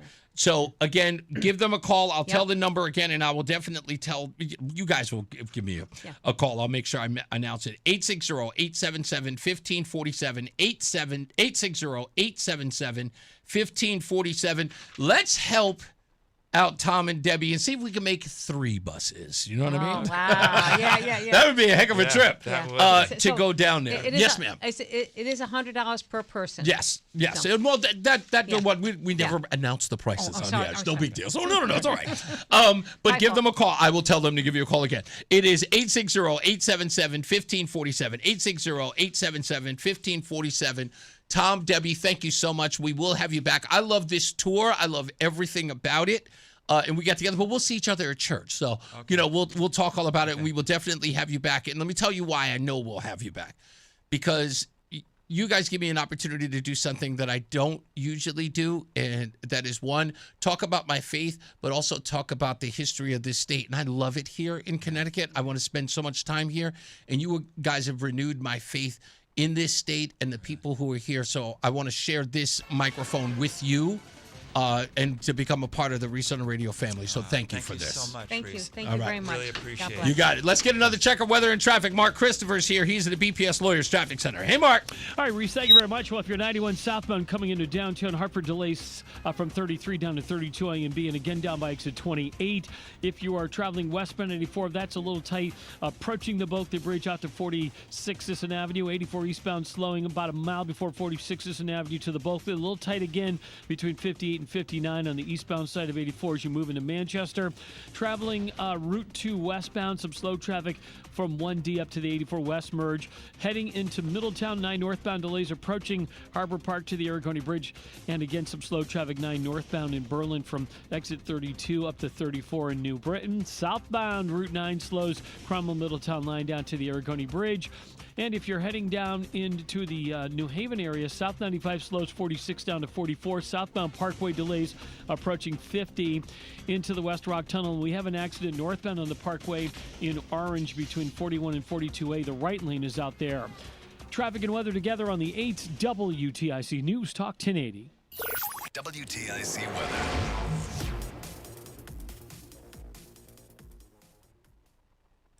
And the bit of cloud cover that we saw move in during the afternoon will increase overnight with a couple of showers late, the low temperature 37. A little bit of rain tomorrow morning, otherwise mostly cloudy and chilly, the high temperature 50. Partly cloudy tomorrow night, the low temperature 40. Mostly cloudy, breezy on Thursday up to 67. Mostly cloudy, the low 42 on Thursday night. Friday, partly sunny, the high temperature 63. Clear Friday night down to 38, and a mix of sun and clouds on Saturday, the high 56. This is meteorologist Chad Merrill in the WTIC Weather Center. This is WTIC News Talk 1080 with Brian and Company in the morning, Reese on the radio in the afternoon, and news around the clock. WTIC and WTIC FM HD2 Hartford and Odyssey Station. 5 o'clock Hartford temperature 51 degrees.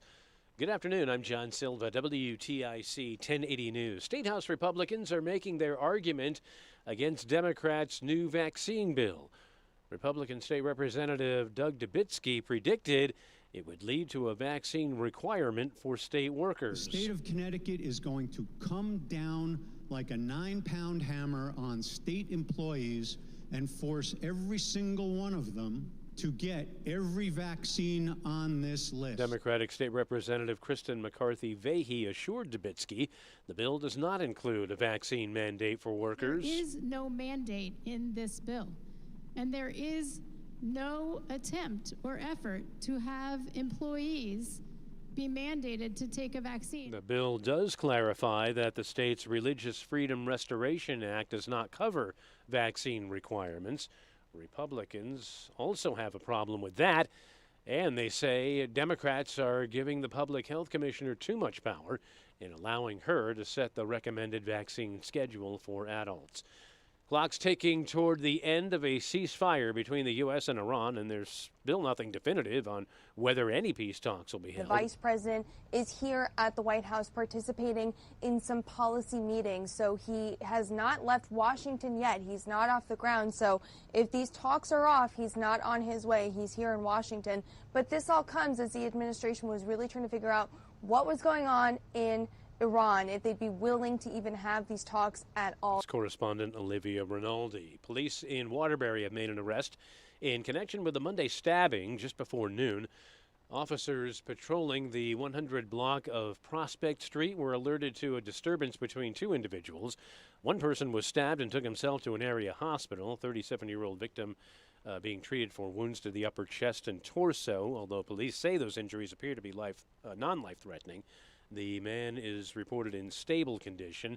The suspect under arrest has been identified as 25-year-old Shaquan Savoy. He's charged with first-degree assault and being held on a $500,000 bond. Connecticut saw a decrease in jobs and an increase in the unemployment rate for the month of February. Connecticut's unemployment rate increased to 4.7% in February from January's 4.5% and is now 1 percentage point above 1 year ago. There has not been a commensurate rise in unemployment insurance claims, which suggests that the increase in unemployment is due to new entrants into the labor force. The State Department of Labor's Research Director Patrick Flaherty says for the month, Connecticut employers shed 4,200 jobs. He says the unforgiving winter weather and school vacations played a part in the decline. Flaherty says the unemployment rate has risen a full percentage point from where it was just a year ago. Police in New Haven say a person on a bike was struck and seriously injured by a vehicle. Officers were called to the scene, the area of L.T. Grasso Boulevard and Printers Lane, earlier today. The boulevard had to be closed at Columbus and Adeline as officers processed the scene. They are still looking for the vehicle that hit the individual on the bike. Virginia voters are heading to the polls today to decide if they want to see the Commonwealth's congressional map redrawn. A vote with a simple majority could increase its chances of flipping the House. Corey Crouch came out early to vote. I don't think we need to change maps around or anything. I think we need to unite as communities, as states, as United States. Now, the proposal bypasses the state's redistricting commission, which would clear the way to adopt new congressional districts for the midterms. Dow lost 293 points today. The NASDAQ shed 144 and the S&P down 45. For these stories and more, go to WTIC.com. I'm John Silva, WTIC 1080 News. Wesley is a truck driver. I drive a truck, and I love what I do. A truck driver with IRS troubles. They told me I owed them $43,000. It got really bad. Quite a few letters in the mail. They were talking about wage garnishment, coming after my house, my car. Yeah, they don't play around. I seriously thought that I was going to lose everything. One sleepless night, Wesley finally made a call to Optima Tax Relief at 2 a.m. Kind of figured I'd get a machine, but I didn't. I actually got to talk to an actual person in the middle of the night. He found just what he was looking for. Oh, they were great people. You need a team of people that know what they're doing. Optima Tax, they know what they're doing. Optima Tax Relief came through with flying colors. I saved an incredible amount of money. Happy don't even come close. I was absolutely overjoyed. Take Wesley's advice. If you're in any kind of trouble with the IRS, call Optima Tax Relief. Don't trust anybody else. Call Optima for a free consultation. Call 800-354-2840. 800-354-2840. 800-354-2840. Optima Tax Relief. Some restrictions apply. For complete details, please visit OptimaTaxRelief.com. From politics to news to music to movies and anything above the sun and outer space and beyond, it's Reese on the radio. Damn, he's good. Only on NewsTalk 1080 WTIC. All right, we're back. Reese on the radio. I'm sorry, I was just talking to my pastor. Just letting him know that I finished the interview. He was sending me prayers. He's a good guy, Pastor Todd, and a good spiritual leader. Let's get to some music news. News. Okay, I got 2 minutes. I got to do this real fast. John Mayer. No, not that one. He's the guy from the Buzzcocks, and he was the drummer. He turned 66 today. Robert Smith. You have to be a South Park fan to understand that joke. Robert Smith from The Cure turned 67 years old. Mike Barson from the group Madness. I love Madness. He turned 68. And Iggy Pop, baby. Love Iggy. From the Stooges turned 79. 34 years ago, hey, The Cure's in the news again. 34 years ago, The Cure's Wish album was released. It was their highest charting album ever. And they had the hit song Friday, I'm in Love, one of my favorite songs. Faith Hill's Faith was released. The country pop breakthrough album came out in 1998. 42 years ago, Phil Collins, Against All Odds. Take a Look at Me Now. Still love that song. I'm not even a ballad guy, and that's a great record. My favorite group. Anytime they're in the music news, I always say, yay. ABBA, self-titled release in 1975, the Swedish pop masters' third studio LP, packed with Mamma Mia, was released in 1975. And 53 years ago, Alice Cooper's Billion Dollar Babies hit #1 on the U.S. album charts. That was in 1973. 64 years ago, Elvis Presley's Good Luck Charm hits #1. And 70 years ago, Elvis Presley's Heartbreak Hotel hit #1. That's the guy. Absolutely. Elvis Presley. And that is your music news. The Cure. I love The Cure. Robert Smith. Like I said, you have to be a South Park fan to know that reference. I don't know if anyone knows that. I almost feel like a weirdo singing that.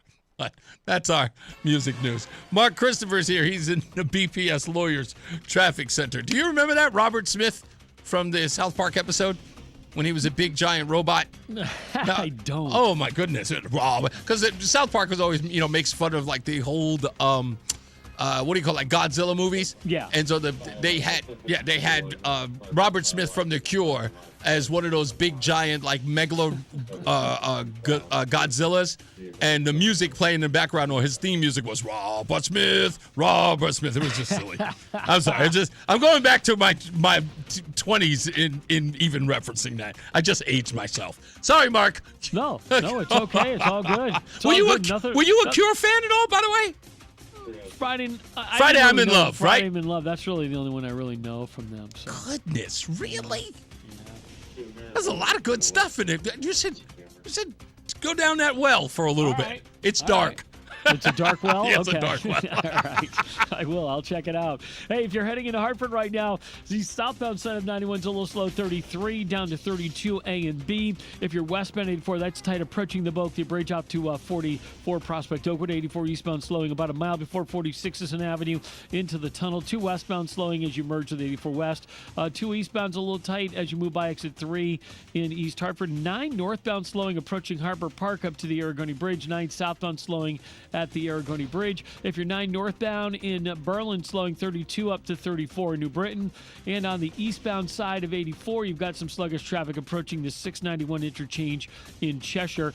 Northbound on the Wilbur Cross Parkway, we had an accident between exit 41 and 42A in Orange. That was blocking the right lane, but I'm still, if that accident hasn't cleared, I'm still seeing delays there behind that. Traffic and weather together on the 8's WTIC News Talk 1080. WTIC weather. We've got a beautiful afternoon, lots of sunshine, but if you look off towards the west, some mid and high level clouds are starting to spill in. That will give way to a couple of showers after midnight and before about 10 a.m. tomorrow morning. The low temperature tonight, 37. Mostly cloudy tomorrow afternoon, the high temperature only 50 degrees. 40 tomorrow night with a partly cloudy sky. Mostly cloudy, a little bit on the breezy side Thursday, the high 67, but a stretch of dry weather through Friday and Saturday. Friday, the high 63 with a partly sunny sky and a mix of sun and clouds on Saturday, the high temperature 56. Currently, right now, it is 50 in Plainville. We've got 48 in Middletown, and Hartford is checking in at 52 degrees. This is meteorologist Chad Merrill in the WTIC Weather Center. Please visit peterlbrown.com for siding, roofing, windows, and doors.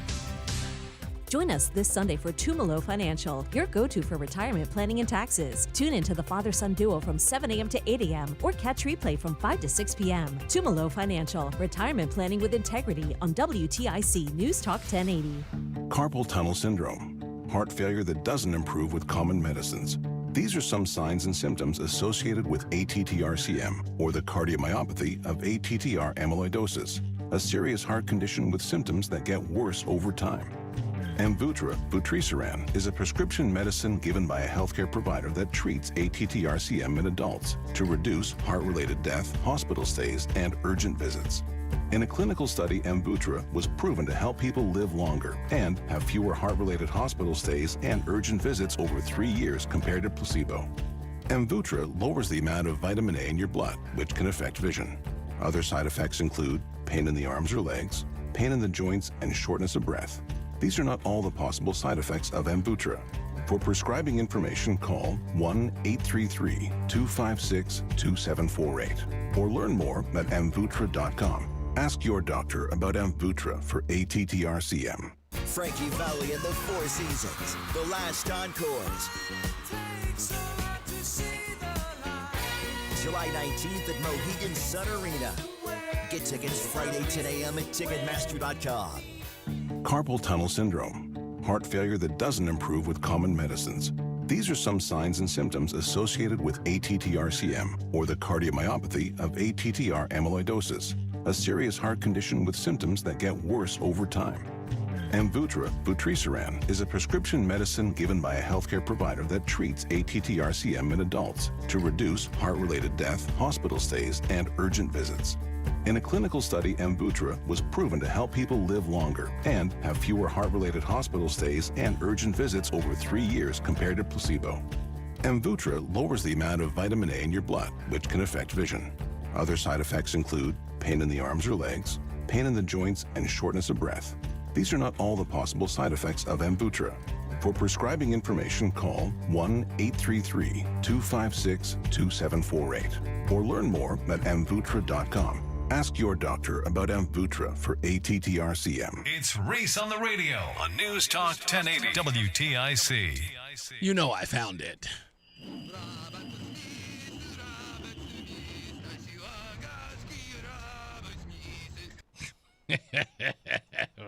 South Park's Robert Smith.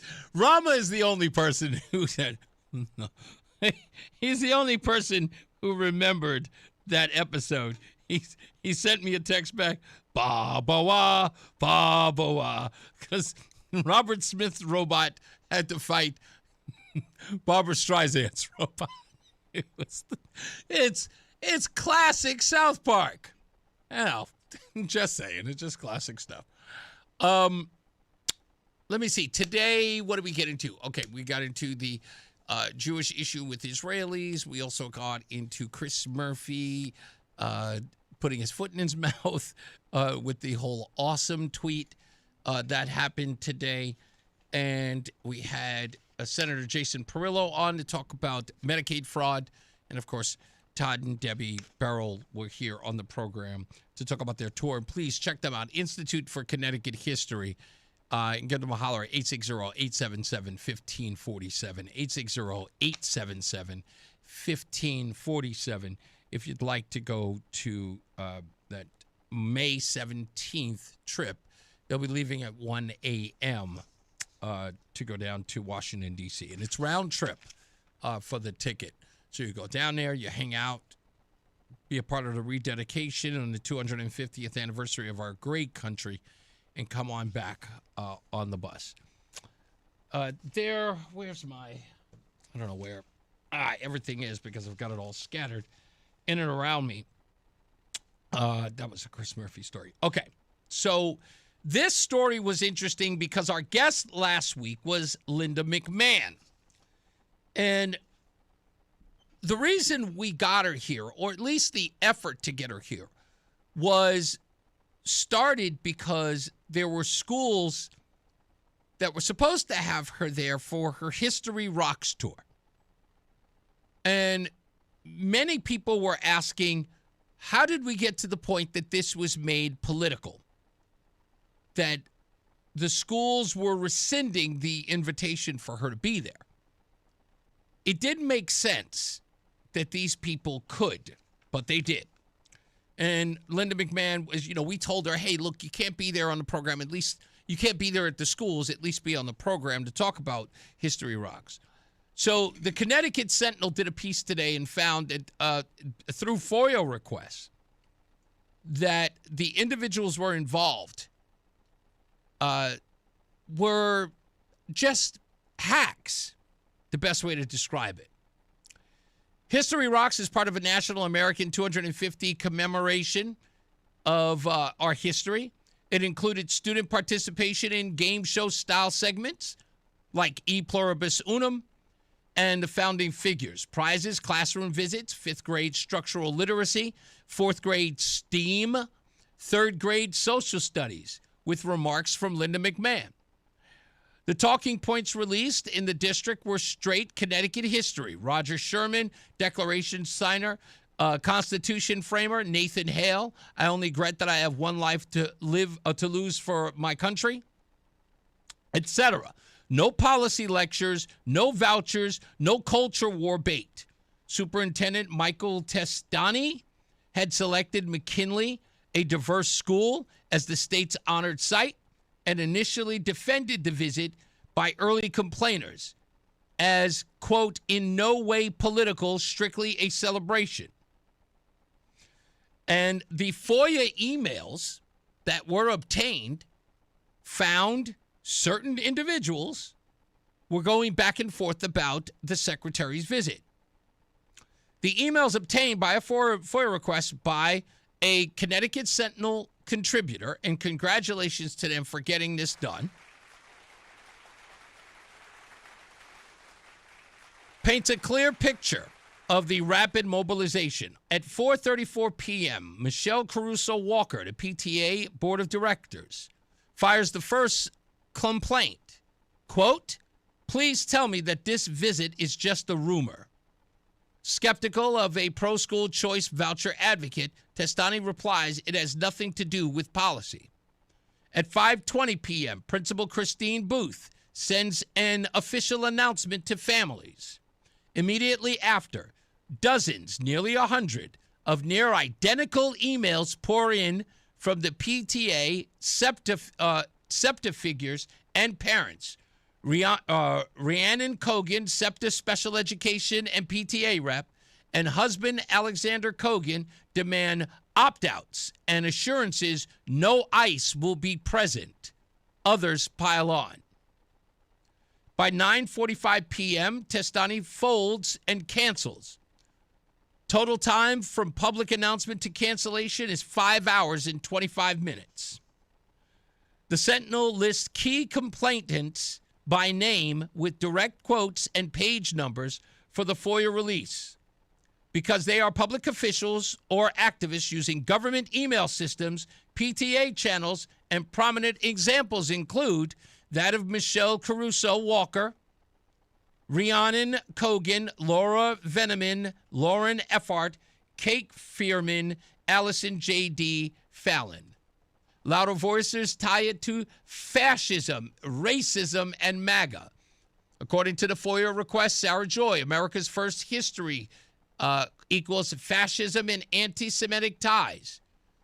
Turning Point USA equals racist and misogynist Islamophobic. Kristen Schultz, anger, revisionist curriculum. Haley Levine, far-right organizations pushing extreme MAGA. Phoebe Muschio, or Musico, thinly veiled far-right propaganda, anti-LGBTQ+. Kristen Welton, photo op and cover immigration terrorizing. Allison Fallon, war on education, harming DEI. DEI is over, my dear. There is no DEI. What are you talking about?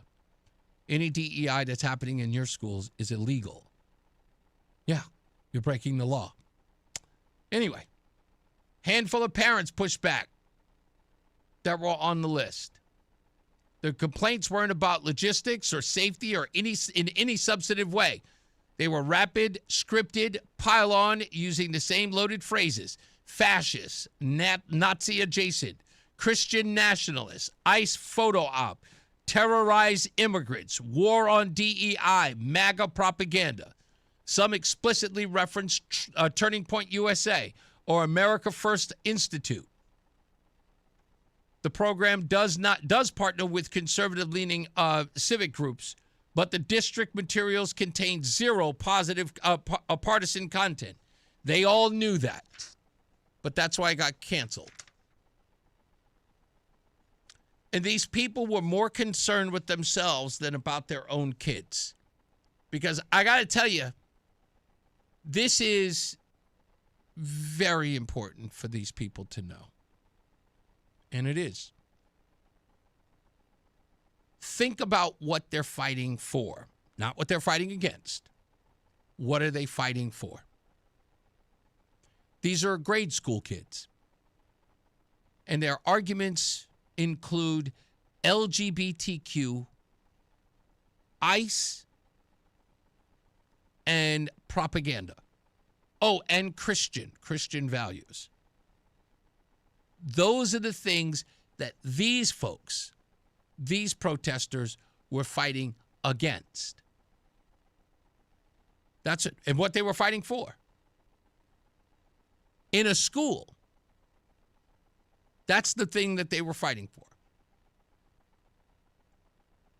Which, again, what was this about? It was about putting the school on a national stage. Every camera would have been there. They know it. I'm sure they want attention on their school as far as things like their reputation, I would say. Your school is chosen. You are handpicked to be the place where you would get the audience of the Secretary of Education. While she is working, by the way, let's not lose that focus. While she is working to eliminate her job. Which shows you exactly how awful these people are. Back in the days, this is very, very interesting. Do you remember, maybe you're not old enough, and maybe you didn't pay attention to this kind of news back in the day, but I did. As you all know, I was a big TV buff when I was a kid. I can't stand TV today because there's nothing on. But I loved TV as a kid.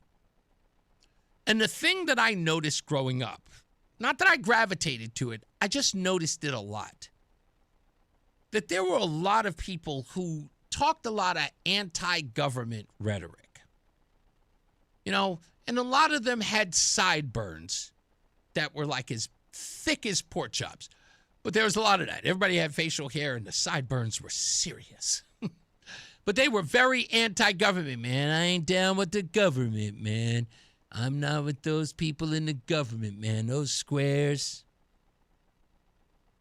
And then I started to realize that all of those people who were screaming and hollering, talking about the government, ended up in it.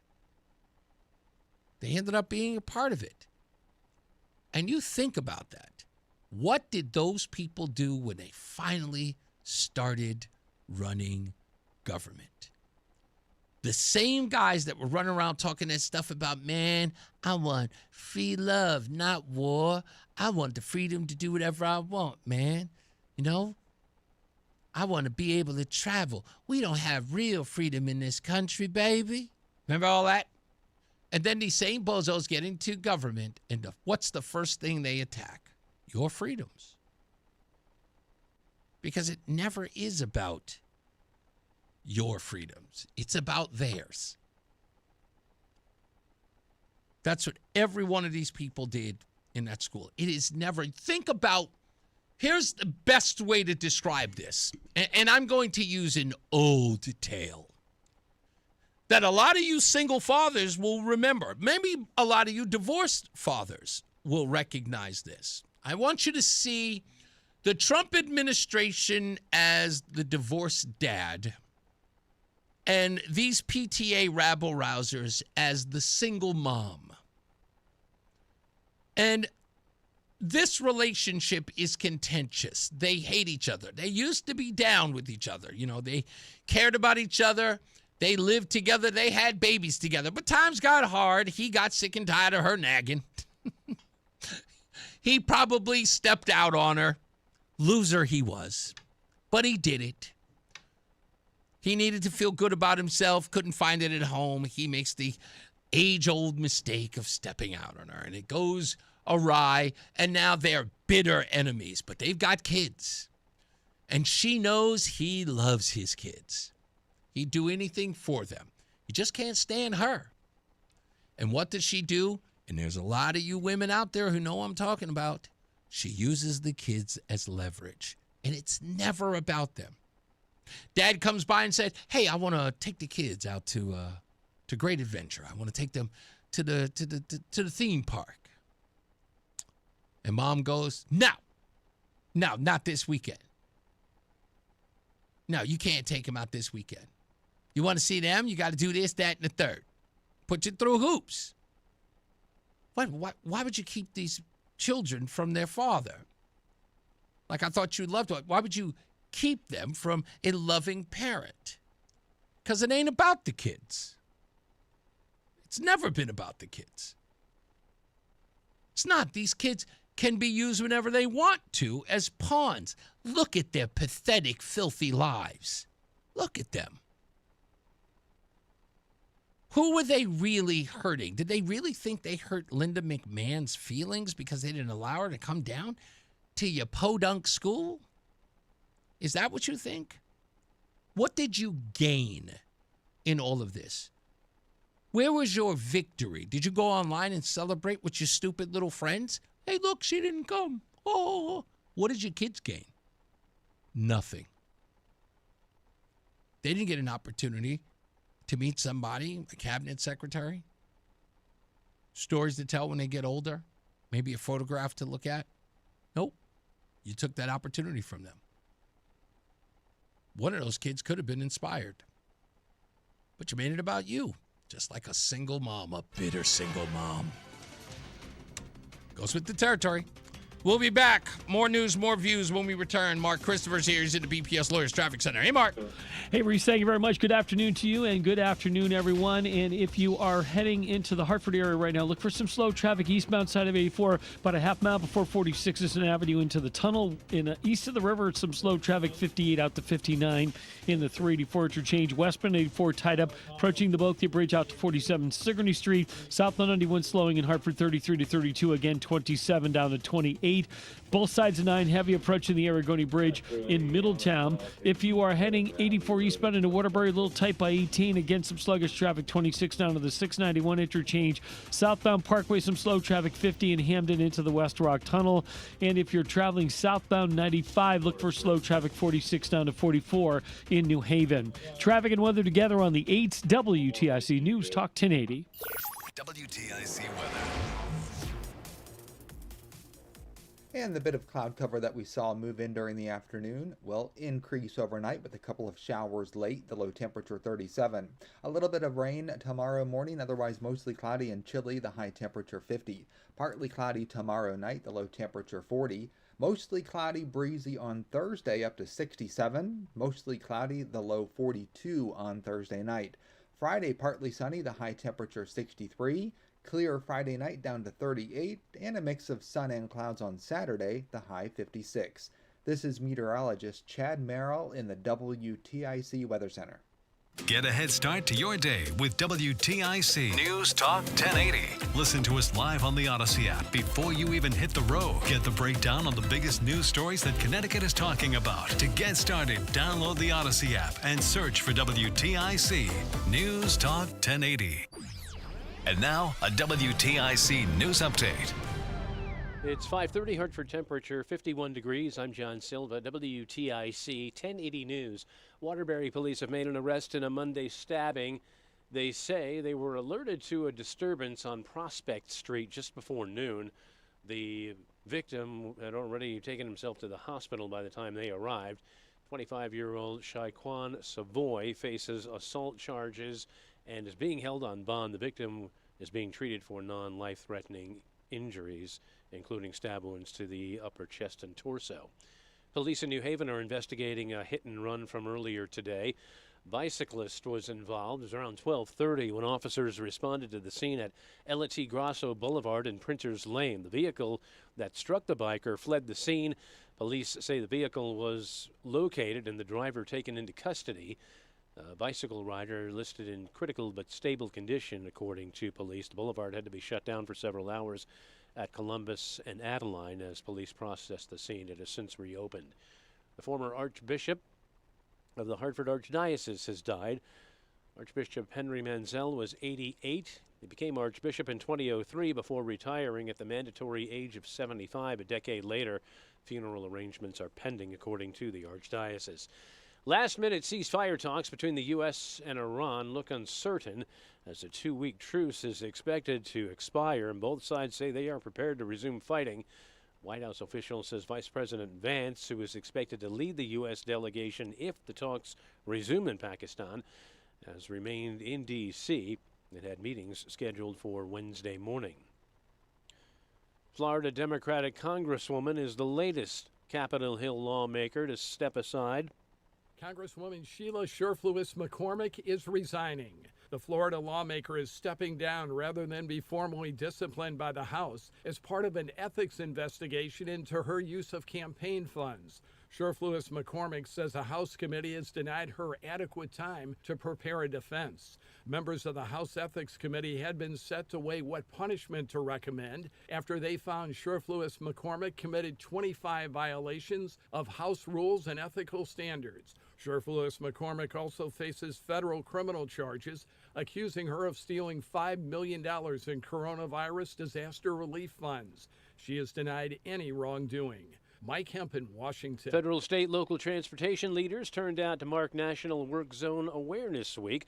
They're pushing for safe driving practices when traveling through work zones. And Alan Osmond, the eldest member of the million-selling family Act the Osmonds, has died after decades with multiple sclerosis. He died Monday at his home in Utah at the age of 76. The Osmond brothers had become regulars in the 1960s on the Andy Williams Show. The quintet peaked in the early 70s, with younger Donnie becoming the breakout star. Alan Osmond helped write some of the Osmond brothers' biggest hits, including One Bad Apple. On Wall Street, the Dow finished down 293 points today. The Nasdaq lost 144, and the S&P was off 45. For these stories and more, go to WTIC.com. I'm John Silva, WTIC 1080 News. Wesley Financial Group is not a law firm. Hi, I'm Chuck McDowell, the timeshare cancellation guy and founder of Wesley Financial Group, and I want to set the record straight. I am not an attorney. I've never wanted to be an attorney, and the truth is I really don't even like attorneys. If I sound like an attorney or if I look like an attorney, I'll apologize. But what I've learned in my 15 years in the timeshare cancellation business is you don't need to be an attorney to get folks out of their timeshare. At Wesley, we've helped over 40,000 families cancel their timeshare without me being an attorney. And I want to share with you how we do it. Just give my office a call, and you will not talk to an attorney. And I guarantee if we take you as a client, we'll get you out of your timeshare, or you'll pay nothing. Call now for your free information kit. 800-714-9090. 800-714-9090. 800-714-9090. Finding great candidates to hire can be like, well, trying to find a needle in a haystack. Sure, you can post your job to some job board, but then all you can do is hope the right person comes along. Which is why you should try ZipRecruiter for free at ZipRecruiter.com/free. ZipRecruiter doesn't depend on candidates finding you. It finds them for you. Its powerful technology identifies people with the right experience and actively invites them to apply to your job. You get qualified candidates fast. So while other companies might deliver a lot of hay, ZipRecruiter finds you what you're looking for. The needle in the haystack. See why 4 out of 5 employers who post a job on ZipRecruiter get a quality candidate within the first day. ZipRecruiter, the smartest way to hire. And right now, you can try ZipRecruiter for free. That's right, free at ZipRecruiter.com/free. That's ZipRecruiter.com/free. ZipRecruiter.com/free. ZipRecruiter. The Odyssey app lets you jump back to the moments you missed from WTIC News Talk 1080. Download the free Odyssey app, search WTIC News Talk 1080, and tap earlier today to get started. Yeah. Now, what have we learned? What have we learned? What have we learned from this little fable? So what have we learned if nothing else, children? So what have we learned, huh? So what have we learned from that? So what have we learned here today? What have we learned so far? We have learned today a lot of interesting things. There was a rich Christian history here in the state of Connecticut, and I want to thank Tom and Debbie for sharing that with us today. Part of the Institute of Connecticut History, and they are doing tours all around Connecticut. I was going to ask them, I did ask them behind the scenes, Craig, about the War of 1812, but that was, at the Battle of Essex. And they were like, they're not really qualified to talk about that because, that's not a part of their tour. But, they said in the future they will definitely make sure that they will respond. They do a land tour. But I thought it was great to have them here. They were fantastic people. I've seen them in and around church, but I never got a real chance to meet them. There's so many people at the church. So I'm glad they came in today. What else did we learn? Oh, Chris Murphy. Oh, that poor sorry sap. Oh, poor Chris Murphy. He unfortunately stepped in it yesterday when he posted a ridiculous meme saying awesome about an alleged 26 Iranian Shadow Fleet vessels that bypassed the U.S. blockade. He wrote awesome, and he was forced to sort of pull it back, and he looked embarrassing. Here's him talking about it with a Fox News reporter.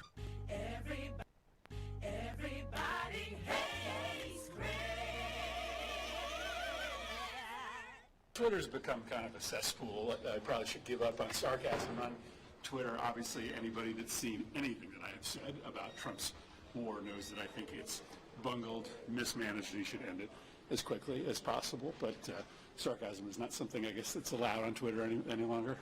Yeah, it's your fault. Stupid. It's your fault that my joke didn't land. It's never the comedian's fault. It's the audience. I'm too funny for you. Mark Christopher, an actually funny guy and not a saltine cracker.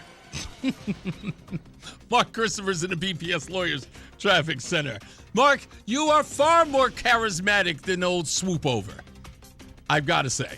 Oh, thank you. You are. Thank you. You have personality and style.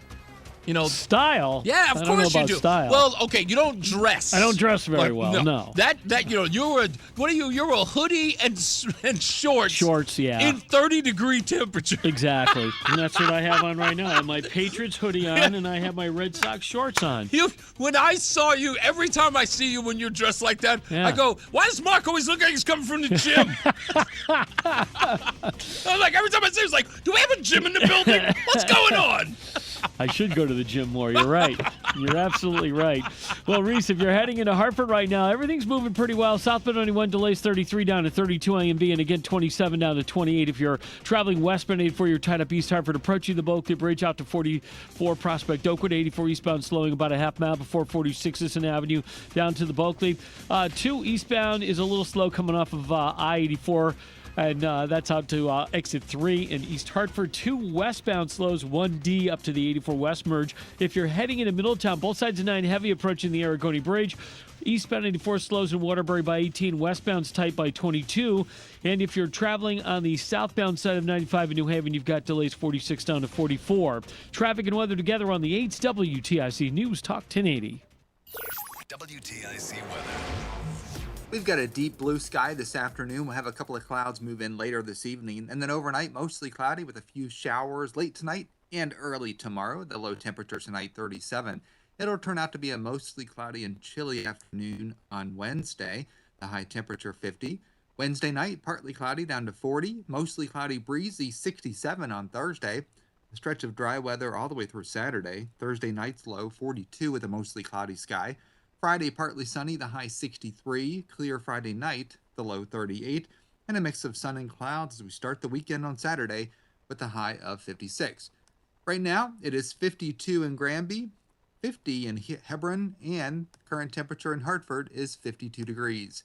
This is meteorologist Chad Merrill in the WTIC Weather Center. Have bad teeth that need to be replaced? Don't like removable dentures? Worry no more.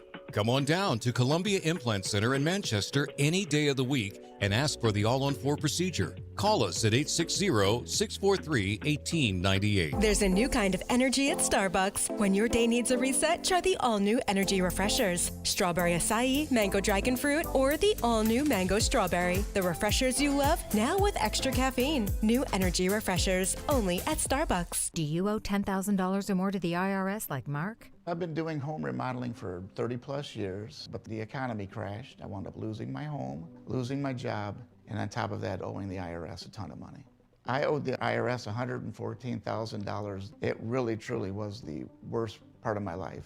Then Mark found tax relief advocates. On news radio, I heard about TRA, and I thought, what's the worst that could happen? So I picked up the phone and I called them. When it was all said and done, TRA settled my $114,000 debt for $100, and I'm telling you, I was ecstatic. Could not believe it. Would recommend TRA to anyone. If you owe 10 or even hundreds of thousands of dollars to the IRS, don't lose hope. Do what Mark did and call TRA for a consultation. But TRA did. They gave me a second chance, and I'm forever grateful. Visit TRA.com or call 800-491-9914. 800-491-9914. That's 800-491-9914. If you're carrying a lot of credit card or personal loan debt, every month can start to feel the same. All those bills, all those due dates, all that stress. There's a solution that's designed to make it easier for you. National Debt Relief could put you on the fast track to paying off your credit card debt, personal loans, and even medical debt for less than you owe, with just one low monthly payment you can afford. And no, it's not bankruptcy or a debt consolidation loan. It's a real, affordable debt relief program that could save you lots of money. National Debt Relief has already helped over 1 million people with their debt and has thousands of 5-star reviews and an A+ rating from the Better Business Bureau. So if you owe $10,000 or more, don't wait. Call 800-300-4411 now to see if you qualify. That's 800-300-4411. One call could help reduce what you owe and simplify your monthly payments. Call 800-300-4411 now to find out how much you could save. What's up, everybody? You know who it is. You know who it is. You know who it is. It's Reese on the radio. Frederick Douglass of the 21st century.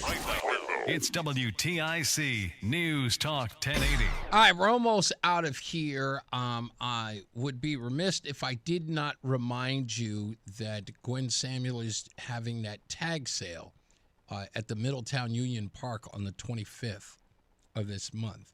Again, it is a 8 a.m. tag sale in Middletown Union Park on Saturday, April the 25th.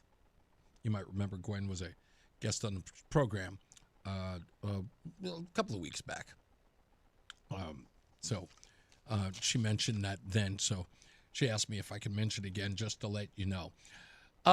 Before I take the phone calls, I wanted to talk about this yesterday as well, but we had that very long conversation with Stan McCauley and James Rotowski. So the Trump administration has abruptly ended a long-standing $11 million federal contract with Catholic Charities on the Archdiocese of Miami, and that had provided shelter, foster care, family reunification, and trauma support for unaccompanied migrant children, often called UMCs or unaccompanied alien children. And they've done this for over 60 years. The program is shutting down within about 3 months as of late March. Under the Trump immigration policies, critics including Connecticut Democrats and many observers call it political retaliation tied to tensions between President Trump and Pope Leo. But there's one problem with this story. And when I saw this, I went, are these people stupid? This has nothing to do with Pope Leo. This is it couldn't be worse spending known to man. And when I say it's horrible spending, it's really horrible spending. Now, to give you some background, the partnership dates back to 1960. It was called Operation Pedro Pan. In the late 50s and early 60s, as Fidel Castro took power in Cuba, Catholic Charities and the U.S. government ran a covert airlift that brought 14,000 unaccompanied Cuban children to Miami for safety from communist indoctrination. Okay? Again, this was in the 50s, and the amount of kids that were there, according to this, were 14,000.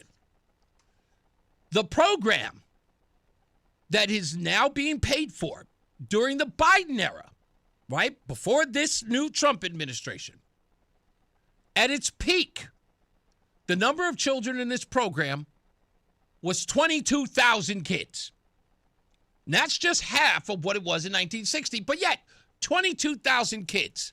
Does it justify 11 million? Okay, I'll give you the better end of that. Yeah, sure, probably. 22,000 kids, $11 million? Yeah, okay. I can make do with that, okay? I can reasonably understand that because you have to pay staff because these people clearly aren't doing it for free. And for reunification, whatever it costs to do that, meals, the whole 9 yards. Yeah, okay, I'll give you the 11 million. Folks, do you want to know what the number is under Trump of these kids? And they still want the 11 million. 22,000 under Biden at its peak. Donald Trump, the total, 1,900. That's right, less than 2,000 kids. And these people are saying, give me my 11 million. Hell no. No. You can't have $11 million for 1,900 kids. For what? You can't manage that with a smaller budget? No, there's nothing to do with Pope Leo. This is everything to do with you guys lining your pockets. With all due respect, okay? And this isn't even for American kids. You get these kids in the foster homes before you get American kids in the foster homes? Connecticut, you got DCF problems up the hoo-ha, and you guys are complaining about these kids in Miami? Really? And the Hartford Courant wrote an article about this, of all places, knowing damn well we got a DCF issue here in the state. We're trying to get kids out of homes with, of course, DCF won't remove kids from the home because there are problems with getting kids shelters. And they're complaining about $11 million. Boy, I wish you people would get your acts together. Impossible. Can't believe it. Let's go to Tom in Thomaston. He called back. What's up, buddy? Hey, how you doing? All right. That's just another example of our taxes would be $50 a year if we didn't have all these ridiculous programs and all our money. Right. If you get rid of all the programs, your tax bill would come back. You'd be like $28. Right? Yeah, exactly. That's such a good point. Hey, yeah. Hey, our favorite guy, Chris Murphy, shouldn't he be at least, I know they'll never do it, but shouldn't he be censured in the Senate for what he said? Yeah, and but Reese, I'll tell you, let me finish. I'll tell you this. Here's why. No one, and I know what it's about. Doing it to Chris Murphy would be giving him what he wants. Chris Murphy wants that platform. He would love to be the national talking point because it would give him another reason to go on everybody's shows. He would be remember what Mark Kelly and Elise Slotkin did after they put out that video about disobeyed Donald Trump's illegal orders? What did it do for them? They were everywhere. It would do the same thing for old Milquetoast. all right, well then he should get his a boat in his butt, and he should be kicked out. It is treasonous. You know, you could laugh and say, people believe that it is. I'm telling you this, and I do believe this, Tom. Mark my words. Yeah. Mark my words. He went to Iran. It was unauthorized. It did not go to the State Department. This guy has a pension. He's got a pension for doing this kind of off-the-book stuff. Just give it time. He's going to slip because he's desperate. Him saying that it was, sarcastic and a joke, I believe that as much as I believe Trump saying that picture was him as a surgeon, instead of Jesus Christ. You're about as equal in believability. I mean, come on. Hey, I'm with you there. I thought that was far-fetched, as it were. I don't begrudge the guy for putting out the AI image, but that whole thing about being a doctor, it's healing people. I was like, and he didn't make the meme. He just reposted it. It was kind of he does it to jab the Democrats, but their responses are equally fantastical and ridiculous. Boy, do they jump out a window when Trump puts something they don't like. That's their thing. They are suicidal with their comments. That much I'll say. Thank you, boss. I appreciate you. Bye. You got it. Let's get to Francis in Plainville. Hello, Francis. Hey, Reese. Gonna pile on Chris Murphy, our senator. That's fine. But it's coming from a different perspective. Okay. When he put out his comment, he effectively reposted what was Iranian propaganda that has been shown to be false. And that's a serious problem for a sitting U.S. senator. Yes, it is. And I think that, I don't care what side of the aisle you're on, the political class in this country has got to think before they put stuff out there, because the Iranians, the Chinese, the Russians are bombarding, and they're very good with the propaganda. And they're getting our political class to pass it on to the American public, which would not have been allowed under, I'm old, so going back, Francis, JFK and beyond, Republican, Democrat would never put up with it. Francis, I got to interrupt because I got to ask you something, because I think I know what road you're going down. And you may not even be thinking this, but you are going down that road. So I'm going to suggest it to you, and then you tell me what your feedback is on it, okay? Chris Murphy, in what you just said, is becoming a target for people who wish to do Donald Trump harm. And his eagerness to undermine this administration makes him vulnerable. Yes? Oh, absolutely. And that's the point you're making here. Oh, this is basically it's a version of the honeypot that certain representative who's no longer in Congress got caught in. Mm-hmm. It's the whole deal. It just says this guy hates Trump more than anything. This is the guy we're going after. And it clearly shows if you invite him to come to your country, he'll go. And they'll feed him stuff through other channels that for him to put out there, because he's not thinking this through. That's right. And his staff isn't thinking this. And he's not gaining any traction. That's the thing. When you're desperate to gain traction and you're not getting any, you will pull out all the stops to do so. And your adversaries, our adversaries, they notice that. So what you are saying there is that you hate Donald Trump so much. Again, one of these sort of geopolitical adversaries go, that's the guy. He's divorced, which of course makes him a target. He's divorced. This guy will say anything that has to do that's against Trump. And let's just see how far he's willing to go to undermine this administration. We can get him in a compromising position. And I'm sorry, I know Chris Murphy's not too smart. I know that they can get him because he hates Trump more than he cares about anything.